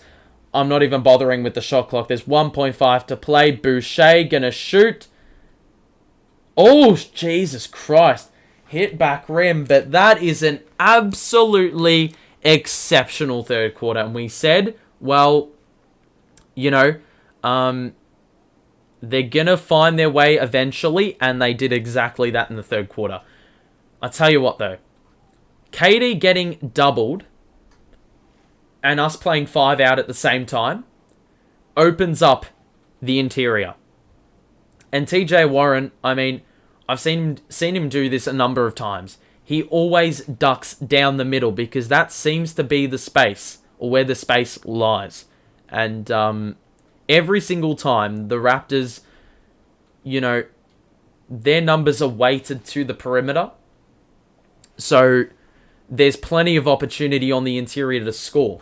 And TJ Warren has identified that and basically attacked that exact area. So really good high IQ plays, and we're going to have to do that more often if KD gets doubled and we have a 5-out lineup. But what a quarter. I mean, we scored 36, conceded only 22, 14-point swing, and, well, overall, it has been a 22-point swing from late in the third quarter or second quarter where we were down 18. 62-44 was the score at that time. Clax hitting the free throws is the extra offense. Well, that's part of it. The putbacks, the rebounding, the blocks. I mean, that's giving us extra possessions and allowing transition opportunities because the blocks are misses and the misses allow you to break out in transition and not let the defense set up. So credit. I really like this Nets squad. They don't get too excited and it can feel like they're in control even when the game starts getting away from them. Impressive. Yeah, I know. That's a really interesting thing you bring up. It's all about staying humble. You can't be complacent. And I mean, in this 10-game win streak, we've said this before, it's good to beat the good teams and talk about you being so good if you beat the good teams, but if you can't deal with the bad teams, you got problems. And it has been a common trait of this win streak or this run where we've won 8 of our last 9 to beat these teams because we're not complacent, we're humble in what we're doing, and we're not settling for less. The game resumes with us up 4. And that's exactly what we need to employ now. That exact same mindset. You can't be complacent now that you've got the lead. You need to knuckle down and get the job done. Kyrie's in. KD's on the bench. Job needs to be done whilst he is not on the floor. Thad Young backing down Joe. It's good defense. The miss is created. Royce with a strong rebound. Kyrie going to bring it up. Guarded by Malachi Flynn. And he's going to wait for the high screen, which is set by Royce. And now the corner for Utah. Van Vliet making things difficult. The kick out to Royce, top of the key. Goes other corner. Kyrie, the 3 is an air ball. And it's a good defensive possession by Hernan Gomez. Van Vliet. Switch. Oh, what's going on there? Van Vliet and Boucher. Terrible lack of communication there. And unfortunately, Van Vliet just threw it out of bounds. So that's got to kill you as a Raptors fan. So Kyrie. We can't get into ISO here. There's sometimes that call for it. Royce O'Neal is a wide open 3. Ah, man. Royce is one guy that just has not knocked down shots.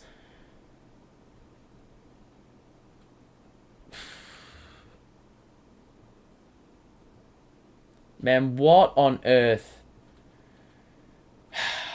Malachi Flynn with an and 1. That guy's properly stood up today. He's been pretty damn good. And given the Raptors are shorthanded, they needed someone else to, fill the void and really step up. Flynn misses the free throw. So it's merely a normal 2-point possession. Royce O'Neal drives, finds Utah in the corner. That's his spot. He knocks it down. And the lead is back up to 5. I believe that's the highest margin of the, for the Nets in the entire game. That's out of bounds. And it's going to be... No! So they said it was... Initially, they said it was Nets ball.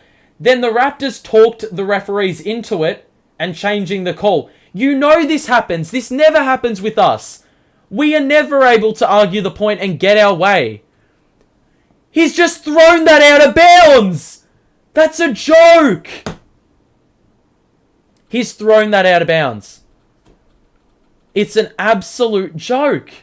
Van Vliet in an ISO on Utah. And that's an excellent scoop. But I tell you what, that possession shouldn't have even happened. Typical referee nonsense. Oh, for God's sake, man. It's so Brooklyn for this to happen. Joe, no one was offering, and Joe was like, let me just take it to the cup myself. And he was able to score off the glass for 2. So, back up to 5. Van Vliet's going to drive. Utah, good defense. Van Vliet off the glass, gets it up and in anyway. So, it's a bit of back and forth at the moment. And TJ Warren's about to get it past. So Ben Simmons going to drive on Scotty Barnes. Spin. Royce gets past the closeout. To Joe on the wing. He drives. Holds it up. Kyrie got to shoot. 2, 1. Got it. Excellent composure by Kyrie. He knew how much time was left on the clock. And was able to get it up and in properly. And just like that, I don't know what's going on with the Nets defense to begin the last. And, well, it's a timeout. So, 3-point game. The good thing is, in spite of the Raptors finding their offense, again, we've been able to keep on hitting our shots and haven't really surrendered the lead at any point since we got it. But the problem is, we can't get that separation yet. It always seems like, we fight back and, are able to, get the lead, but not be able to carry that momentum over once we have the lead. It always happens. It's a fundamental Nets trait. It always happens. But I'll tell you what, simple referee calls like that, like they all add up. And there's been a couple occasions where it has been us once again not being the beneficiary of one of those 50-50 calls that goes out of bounds. Like that one was blatantly off Van Vliet. He threw it out of play. He said it was deflected, and what do the refs do? Well, they flip their original decision, which was correct, into an incorrect decision. And it does my head in so much, man. We get so stuffed over by the referees. It is beyond belief, man. So bad, man.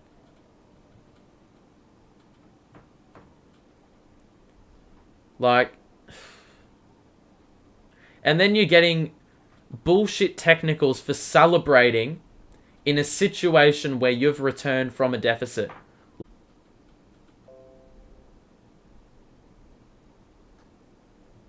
I have absolutely no idea what just happened. It just randomly disconnected for no reason. The internet just like shit itself. I've no idea where that came from. If you're enjoying the stream, make sure to let us know. Like the stream and subscribe if you want to see more Nets streams. We'll be doing them over the course of the season. And I feel like locked myself into a promise that I will do every December game for the Nets. Kyrie with an excellent cut down the middle and a scoop off the glass for 2. What an excellent drawn up play. See ya. It's going to be a foul. Van Vliet draws it. Warren will pick it up. But yeah, so next game will be Detroit. Then it will be the 3-game difficult schedule of dealing with the Bucks, the Warriors, and the Cavaliers. Oh, that's a very bold passing attempt by the Raptors, looking for Barnes on the alley-oop. Simmons read it, and a turnover. So now we can get the lead up to a comfy 7 or 8 points, which would have us with the upper ascendancy going forward. Kyrie to Warren. Struggled to collect it, but does anyway. Warren going to drive and pass it off to Ben. 2 to shoot, and Royce O'Neal with the travel. Come on. once again, we have a chance to beef up the lead. Give it a bit of a cushion. And once again, we are in charge of our own demise. With the turnovers. And the really unforced ones. You know, the travels, the technical fouls, all this shit that... Once again, as I said, it all adds up. So Scotty Barnes... It's a violation on the Nets. And it's going to be Van Vliet shooting the free throw. Oh, wow. I'm a bit behind. Let me just fix up the timer. And once again, another free throw is another crucial point, you know, that could potentially go towards the chances of winning, provided it's a close game. Siakam.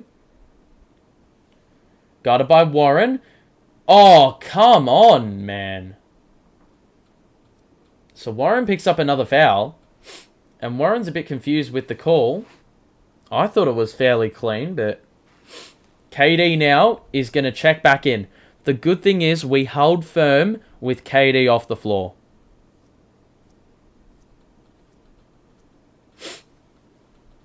Joe will go to the bench.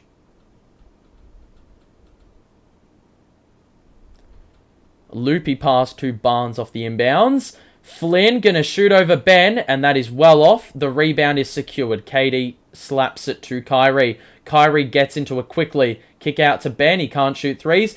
Oh! Benny! Get up. Get up. Lead is up to 6. Scotty Barnes going to drive on KD and post up. And he scores over the top. Tough shot. So now Kyrie. Ben rolls. The pass wasn't on. Kyrie going to drive down the middle. Pull up for 2. Oh my god, that is so satisfying. Off the window. It was like the jump shot was in slow motion. Van Vliet drives on Kevin Durant. Forced into a kick out. Malachi Flynn. Could have shot the mid-range, but rolled it back out to Siakam. And now the switch. Kyrie picks him up. It's good defense. Ben nearly forces the turnover. 5 to shoot. Van Vliet drives. Good defense. And it's off. Siakam, man. Oh, it's a shot clock violation. We got so lucky. The miss was so bad that it didn't hit the rim. And the shot clock had wound down so much that it is now in the Nets' hands with an opportunity to get it up to 8 or 9. Kyrie. High screen Ben. Switch. Scotty Barnes guarding Kyrie on the wing. 1-on-1. Toe on the line. Got it! Oh my life. Kyrie. Scotty threw Royce out of the way. It's going to be free throws. For context, the Raptors are shooting 63% in the quarter. However, the Nets are also shooting 79% from the field in the quarter. You get the T for clapping, so slapping the ball down right in front is soft, but it's right in line with a lot of text. I get that, but at the same time, it's just like, come on now. And I'm not limiting it to that specific scenario. I'm limiting it to every single scenario that's somewhat like that. You can't even get G'd up about anything.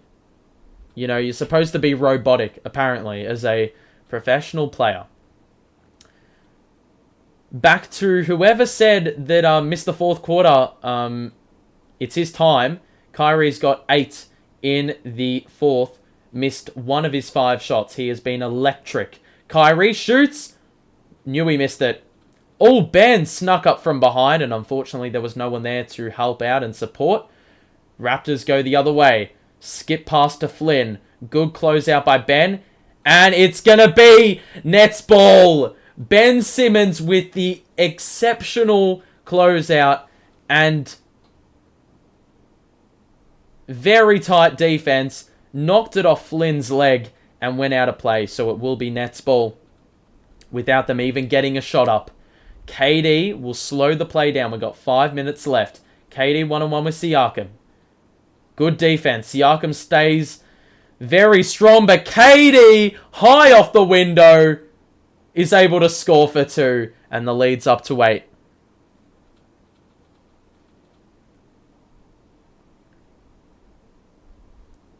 Scotty, gonna drive through KD out of the way. And there's the technical. Wait! What?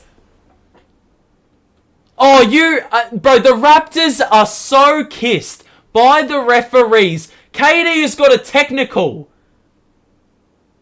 When Scotty was talking smack to Kevin Durant, are you taking the fucking piss? Scotty threw Kevin Durant out of the way. So Scotty talks smack to KD, and KD responds, and KD gets the technical. Bro, you can absolutely swivel on it. Refs, you can swivel on it. Are you for real?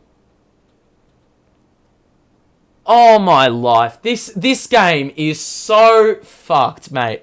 How the fuck do you give him a technical? It's always the fucking instigator who gets off, and it's always the one that retaliates that gets fucked over. Every single time. Every single time. So you can talk smack and not get a T, but the other player can return the smack and get the T. Okay then. Okay then. Fucking hell. I mean, seriously, do you need to help the Raptors any further? I feel like I can see these ridiculous calls through your commentary. I'm just saying it how it is. And I'm sort of repeating what the commentary I'm watching is saying. But he is literally... he's talk smack after the dunk.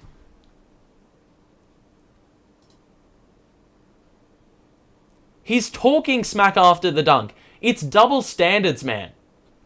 It is double standards to call one thing and not call the other. And it's the exact same nature. Need to cover the spread. Need the refs to start showing up. Well, yeah, that's the only way it's going to happen. I will see the game after. I prefer to follow you than see those things in live. Well, that's an interesting call. That's a bold call. I would much rather, speaking from personal experience, I'd much rather watch the game itself than watch someone else commentate it. But hey, each to their own, I guess. But that is fucked. How on earth are you calling a technical? I'm shaking in my seat because of that. Clax hasn't seen last quarter minutes either, which is an interesting call. We've played a bit of small ball, but... Van Vliet getting a free throw. For what? For what, man? It's so fucked. If we lose this game by 1 or 2 points, it is the most bullshit I've ever seen in my life. If anything, it should have been a double technical and we get the ball. And that's an offensive foul on Kevin Durant. Absolute joke. We wouldn't have this fucking situation if you were adequate, mate.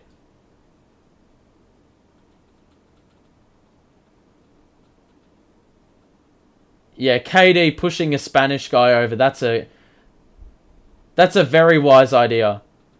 The Spanish love to fall over.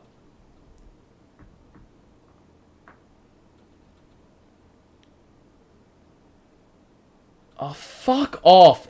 And Nick Nurse apparently wants to try it for a flagrant.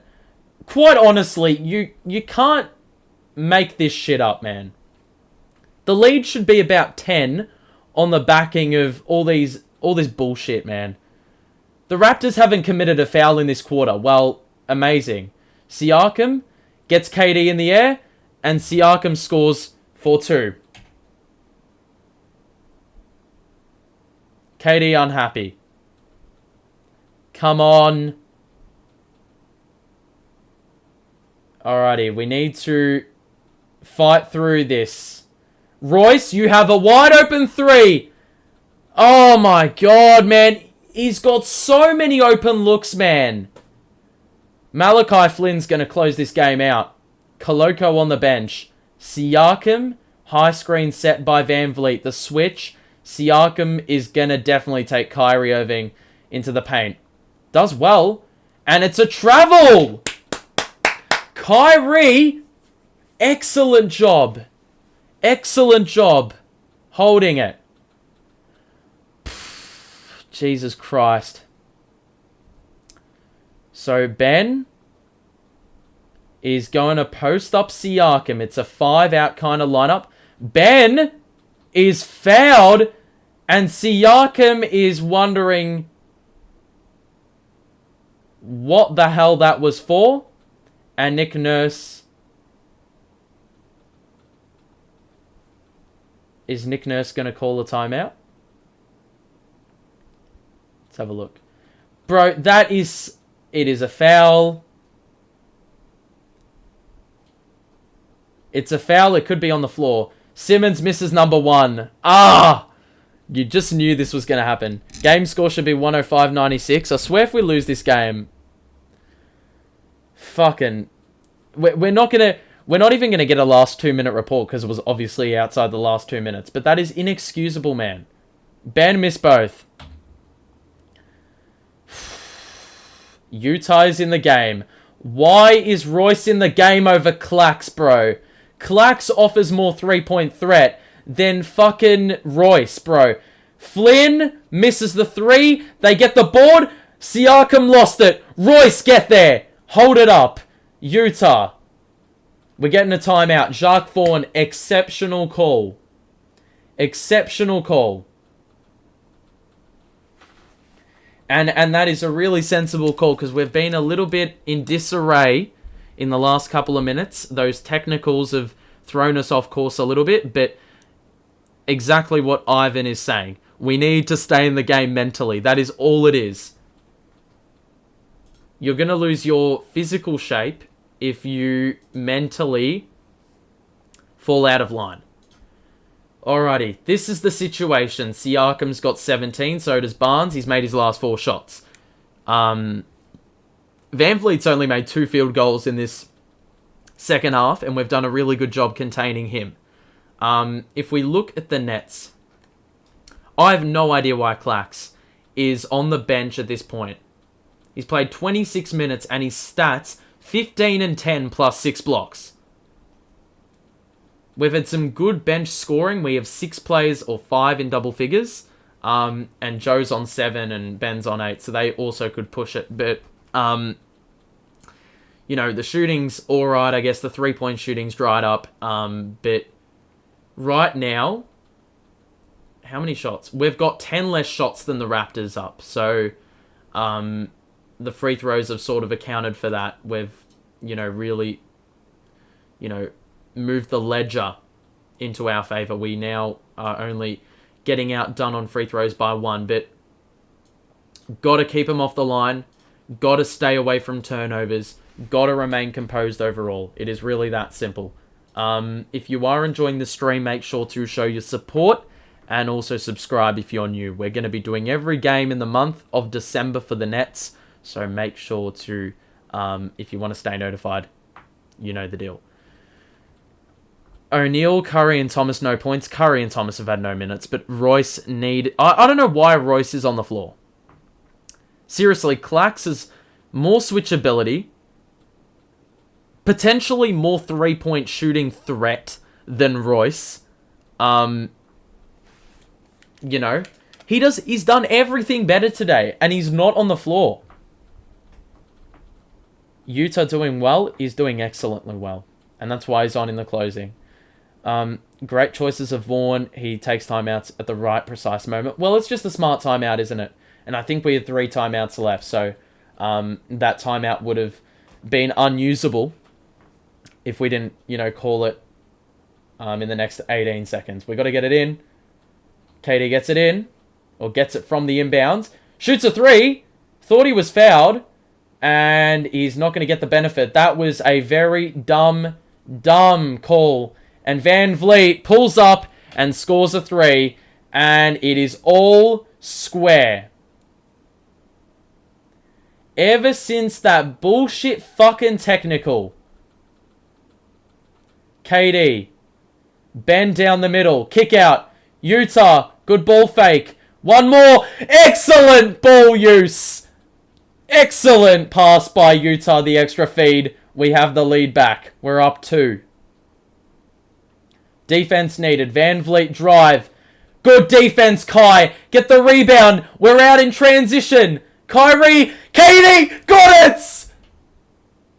And he thought he was fouled on the head. And he could have easily picked up a second technical. He's got to be careful. Because he may get thrown out if he talks too much smack.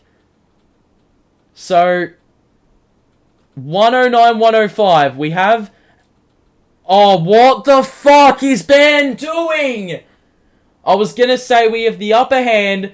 And of course, Ben Simmons, you know what he's going to do. You know he's just going to arrive with some bullshit fucking play. And of course... Scotty had an easy runway to the basket. And what does Ben do? That is the softest foul I've ever seen. I'm sorry. It's probably a foul, but it's soft as hell. 1 point game. So Ben going to get it past halfway. 2 minutes to play. Kyrie Irving. We have the lead by 1. If we win, we would have completed the season sweep. Kyrie pulls up for 2 and knocks it down. He thought he was hit on the arm as well, but no call. It is back to 3.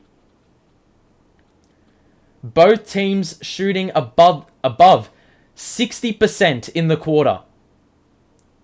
Van Vliet picked up by Kyrie. And now Scotty Barnes. He's going to drive it on KD. We need to force a miss here. It's Barnes. Oh my god, a foul on KD. And you could literally pinpoint 15 fucking possessions where there is a foul on a Nets player. And do we get the benefit of the doubt? Nope. Nope. Do you challenge something like that? That is a very bold call by whoever the hell... 1 minute 29 to play.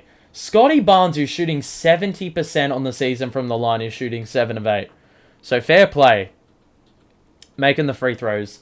Making those opportunities count. But the lead is very close. Ben is out of the game. So we're holding Royce in. No clacks. And also, it looks like... Yeah, Ben's out. Clax needs to be in for defense. That's been our biggest problem this quarter. KD, one-on-one with Barnes. Picked up his dribble. Faced up, missed it. Oh, no! 1 minute to play. That is not the shot, man. Van Vliet's got a wide open too. What is this? Oh my god, and they're playing like fucking full court pickup defense. Kyrie, into the paint. Got it! Lead is back in our hands. 53 seconds. It's all gonna happen in this final minute. Scotty Barnes. Handling the ball. A score here would see the Raptors back in front. Scotty, Utah stays with him. Oh my god, I thought KD was gonna block him. They've got the lead back. They've got the lead back. KD. Oh no. Siakam. The high screen.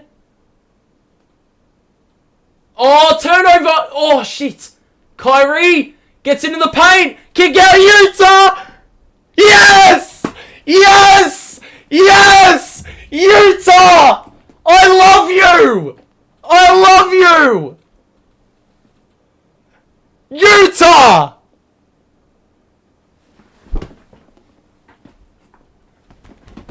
Utah! Oh my god, man. Utah Watanabe against his former team.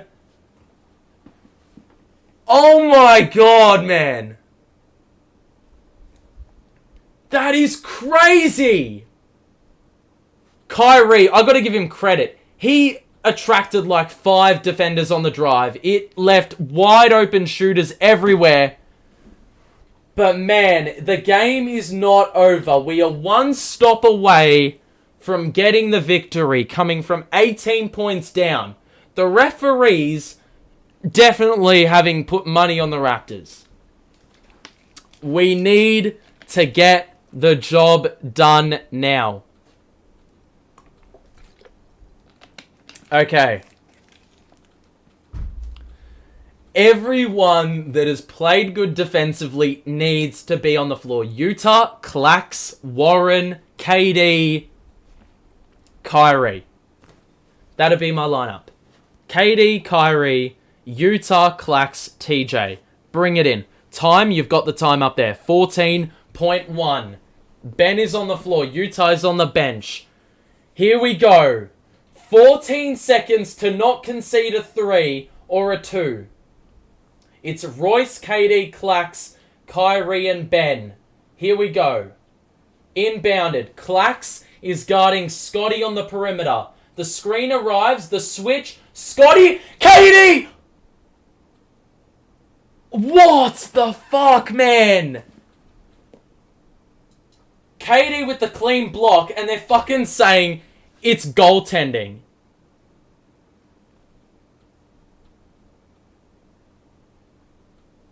Wait, no. You are fucking kidding me. This is all bullshit. This is bullshit. So it was a foul, and I'll give him that. It's a foul. But this is a clean block, and they're saying it's goaltending. They're saying it's goaltending. It is so clearly not a goaltend. It's so clearly not a goaltend. What on earth are they watching? We could never swing calls our way like this. It is so clearly... Kyrie, man, that was a bit dumb, man. We had KD rotating over. There is literally no way. It never was on the way down. Ever. It's always on the way up.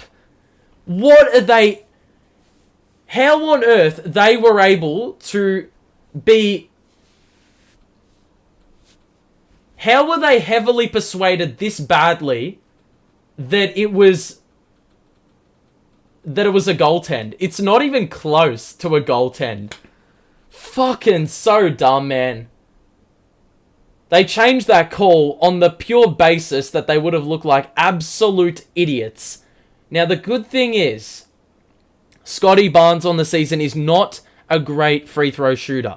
The bad thing is, he has converted them at a very good rate today. The pressure is on. He's 8 of 9 from the line. On his career, he's 73%. And on the season, he's 69%. All he needs to do is miss one of the 2. We have the lead with 8 seconds. If he misses... He got 1. And look, if he misses, we need to get the board. If he makes it, we have 8 seconds to draw up a play and win this game. It's all about getting the rebound. Scotty makes it. And it is all tied up. One solitary play will decide this game. Or whether it goes into an extra 5 minutes. We are well rested. We have, we have things in our favor given we're well rested and very refreshed. Bro, it's so bullshit though. This game would not be tied if that bullshit technical wasn't called. If that technical wasn't called, they don't go on this late game run, number 1, and they also do not... Well, it's not going to be this close, is it? You know? It's a fucking joke. Like, how did they try swing that into a goaltend, fam? That they're on absolute crack, these referees, man. So it's all about the offensive rebounding, and yeah, if it goes to overtime, the Raptors win. I don't think we've had an overtime game this year. Or maybe we've had one. It's going to be Ben inbounding the ball. It's going to be KD, Utah, Kyrie, and Joe. Here we go. Ball's got to come in. Kyrie's got it. 6, 5. Shoot it, Kyrie. It's a foul. They had one to give. We got 3.7 to shoot. So this is making things tougher, and it's a good foul by the Raptors. We've only got time for a couple of dribbles and a shot. Kyrie, 3, 2, 3! Yes! Come on! Yes! Yes! Yes! Woo! Are you serious? Are you serious? Yes! Yes! Woo! Over Van Vliet! I don't care! I don't care! I don't care! Oh my god, I gotta calm down, man. I gotta calm down.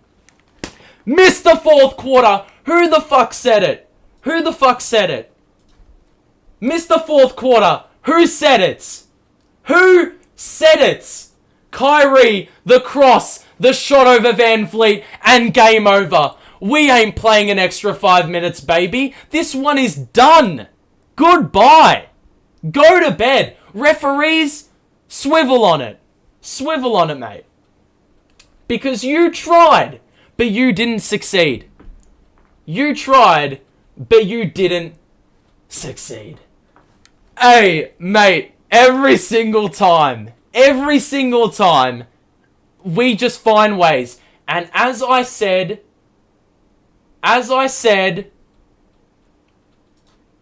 these good teams find ways to win games. It doesn't matter what is thrown at you, how you do it, how you get it done, you win games. And that is win number 9 out of a possible 10.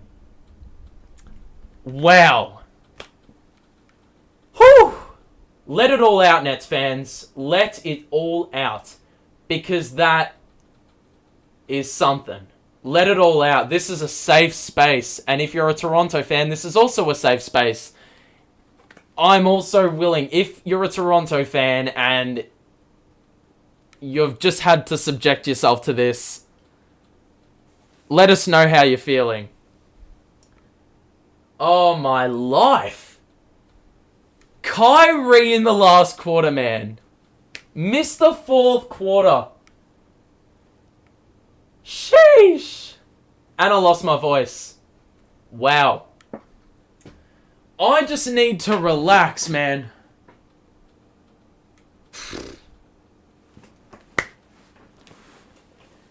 I'm still in pure awe of how this has happened. Trailed by 18, and we're able to get the job done.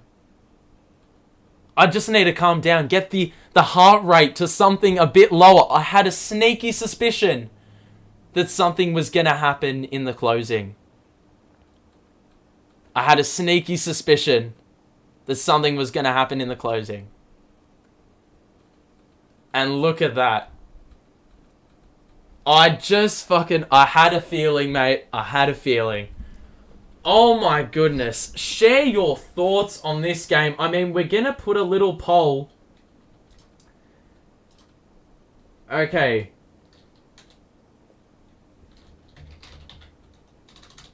I just need to do a little bit of a poll. Let's get the fans involved. Not the fans. Well, yeah, the fans. Player of the game. Was it your boy KD or was it your boy Kyrie? Ask the community. And let's see what course this takes. Wow. What a game. And whilst we see the poll happen, Utah with a big clutch shot. But it is on Kyrie. He took charge in the late game and he said, I'm going to take it to the cup. Attracted 5 defenders. Kick out to Utah. 3-pointer. Big. And then Kyrie. Pfft. Man. This is like Linsanity versus the Raptors. It was a very similar kind of shot.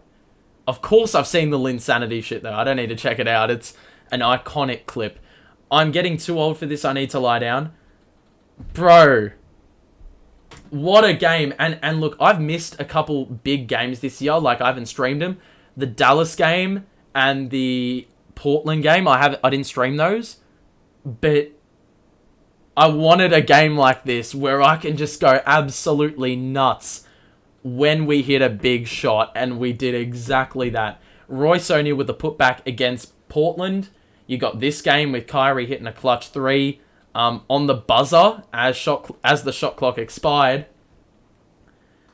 Whew. Man, that's one to make your heart race. But wow.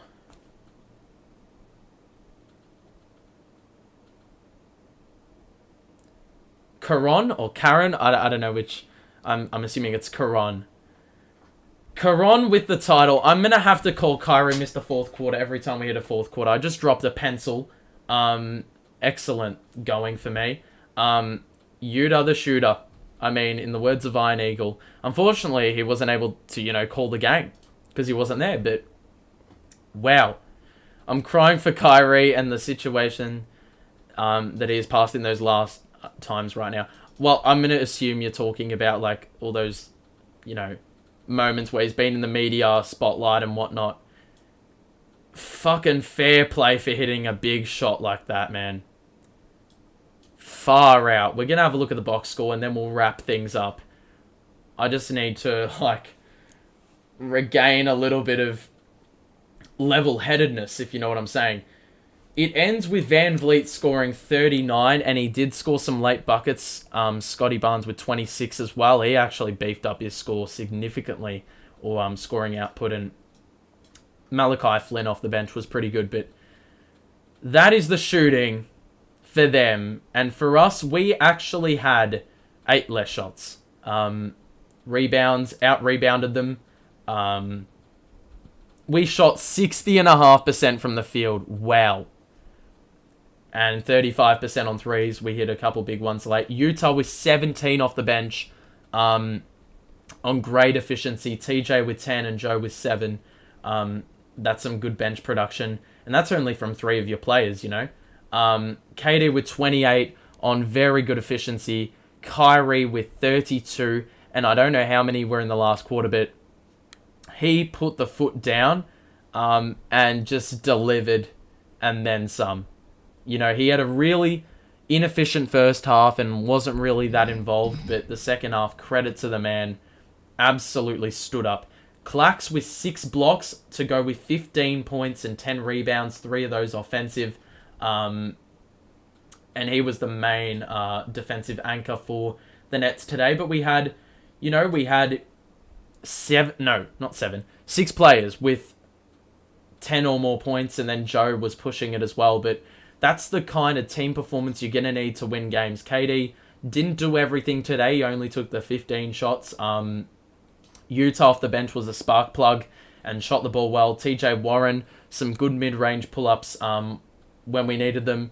And Ben Simmons, he scored quite a few points down the stretch as well, which was really important as well. So, man, what a game. And even Royce, you could say that his offensive showing was garbage, and I will agree with that. But some big rebounds he grabbed in this game, he needed to box out, and there was a lot of bodies on the interior, but he was able to, be strong in grabbing the rebound and ensure that the Raptors weren't getting any extra opportunity. So, wow. What a game. It ends 119-116, and ultimately, actually, the turnover number, let's have a quick look at that. Ended at 14, so we actually reduced that number significantly in the last quarter as well, and that was also necessary to get the job done, given they scored a lot of their points off turnovers, and they also scored a lot of their points off second chance points. So, we did well overall. And man, we needed to remain composed at times. It could have easily gone out of hand. KD could have been potentially ejected and let the emotions get to him. But we're able to remain in the moment. And Kyrie Irving, I actually like the fact that we gave him the ball in the closing. Because KD looked a little bit of a mess. A little bit all over the place. And those like foul calls and shit that weren't going his way. It's probably not a good idea to give someone who's a little bit unhinged, in that moment, the power. Just don't give him the ball. So it was a really good idea at the end. But overall, what is it saying? Mix the open shots missed by Royce and the refs' bad calls, and you will have a game already closed in just the third quarter. Well, yeah. Look, the referees could have cost us that game. The technical foul did more than just give away a point. It swung momentum in the opposite direction.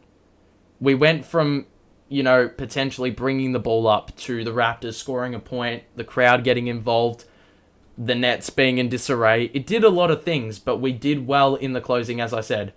And Kyrie was the guy to bring us home in this game. Royce probably needs to get his form back off the bench, I think. I think you got to start Joe. Utah is best operated off the bench, or is best operating off the bench, I do think. I don't think it's smart to bring him into the starting lineup. It really creates a bit of imbalance. I like him closing out games, though, and that's it was proven that he can make some really clutch, big-time plays in the closing. But really weird to see Clax not on the bench for the closing and only play 26 minutes and offer so much in the 26 minutes. He was nothing but a net positive. If we look at the plus minus, Clax was a -2. That's really weird. But Watanabe a plus 12, team high, a very clear team high. Orlando took down Boston. That's an interesting game by the sounds. 117, 109, and it was Banchero, Mo Wagner leading the scoring for Orlando, and Tatum and Brown were the only two that really showed up, and maybe Brogdon off the bench. TJ for Royce in the starting five, I beg to disagree. I reckon put Joe back in the starting five. He plays better, and stats show that in the starting lineup. Then again, Joe made some really good team plays, in this game, even though his impact wasn't that glaring. KD let the Raptors get in his head in the fourth, and the crowd can really agitate your mindset as well. So, no, look, it was, as I said, really smart to get the ball in Kyrie's hands and let him close out, because not only were you running the hot hand, but you were also ensuring that someone like KD isn't putting up a bad shot and getting frustrated and potentially getting ejected. It's a chain effect. Kyrie dominated the fourth. How can anyone vote for KD? Well, KD did well in terms of holding us up early, especially when the offense wasn't firing, and hit some big shots in our comeback. Nets need to give Utah guaranteed, because it's criminal that he doesn't have one. I know, it's crazy that the nature of his contract situation is non-guaranteed, because he definitely should have a guaranteed roster spot the way he's playing. TJ is way better off the bench until he gets his game. Even if he finds his groove, keep him off the bench. Or keep him from getting back into the starting lineup, because I think, as I said, the roster balance is better that way. 5-year contract for Clax, 1 for each made free throw. Those were important as well, and a very underrated aspect of his game today. It was one of the best performances I've seen in a Nets uniform. You'll see he's 5 of 8 from the line, took the most free throws, but after he missed 3 free throws, plus the one that was called a lane violation, he actually made 5 in a row. And we were trying to get back into the game at that time, and those free throws were so important in closing the margins. I don't like Joey misses too many open shots, and of course he's not on the floor for his defense. Well, his defense has been awesome this season, or much, much better than people give him credit for. And his open shots, well, he shoots the ball at a high percentage when he's on the floor as a starting shooting guard or small forward, as opposed to when he's on the floor coming off the bench. He's like 26% from 3 off the bench. He's like 38% when he's, on the floor as a starting player. He's like 37%, which is average, which is good. Good that Clack starts to be aggressive and makes free throws. If he does that, we can always compete. Well, yeah, he's just got to capitalize on those shots and, he's going to get those opportunities because obviously he lives under the basket and with those putbacks as well. Opposing teams, if they can get Clacks out of, making easy dunks and whatnot, they're going to make him earn free throws at the line so he isn't getting those high percentage buckets. He's shooting like 70% from the field, so you've got to make it difficult for him. So if he can make those free throws, it's going to be really hard for him to be contained on the interior if he can make free throws to go with those really high percentage shots that he makes in open play. Alrighty, that's going to do it. Well, we're going to be back here for Detroit, I believe same time in a couple days' time. Make sure to like the show on your way out and subscribe if you are new so you're notified when I go live. But thank you for tuning in. I really hope you enjoyed this one. It was one heck of a stream, a really roller coaster kind of game, and we probably deserved it given we had missed 3 days of Nets basketball via the schedule. So what a way to return. It definitely was with a bang, and it was fueled by a lot of excitement and jubilation. So that'll do it. Thank you everyone for being here as always and being present and being active and really contributing to the vibe. That'll do it though. So yeah, thank you. Have a great rest of your day. And I will see you when we go live next. So stay safe. Stay safe until then. But that'll do it. So peace out everyone. Have a great rest of your day, evening, morning, whatever the hell. We'll see you whenever. Bye.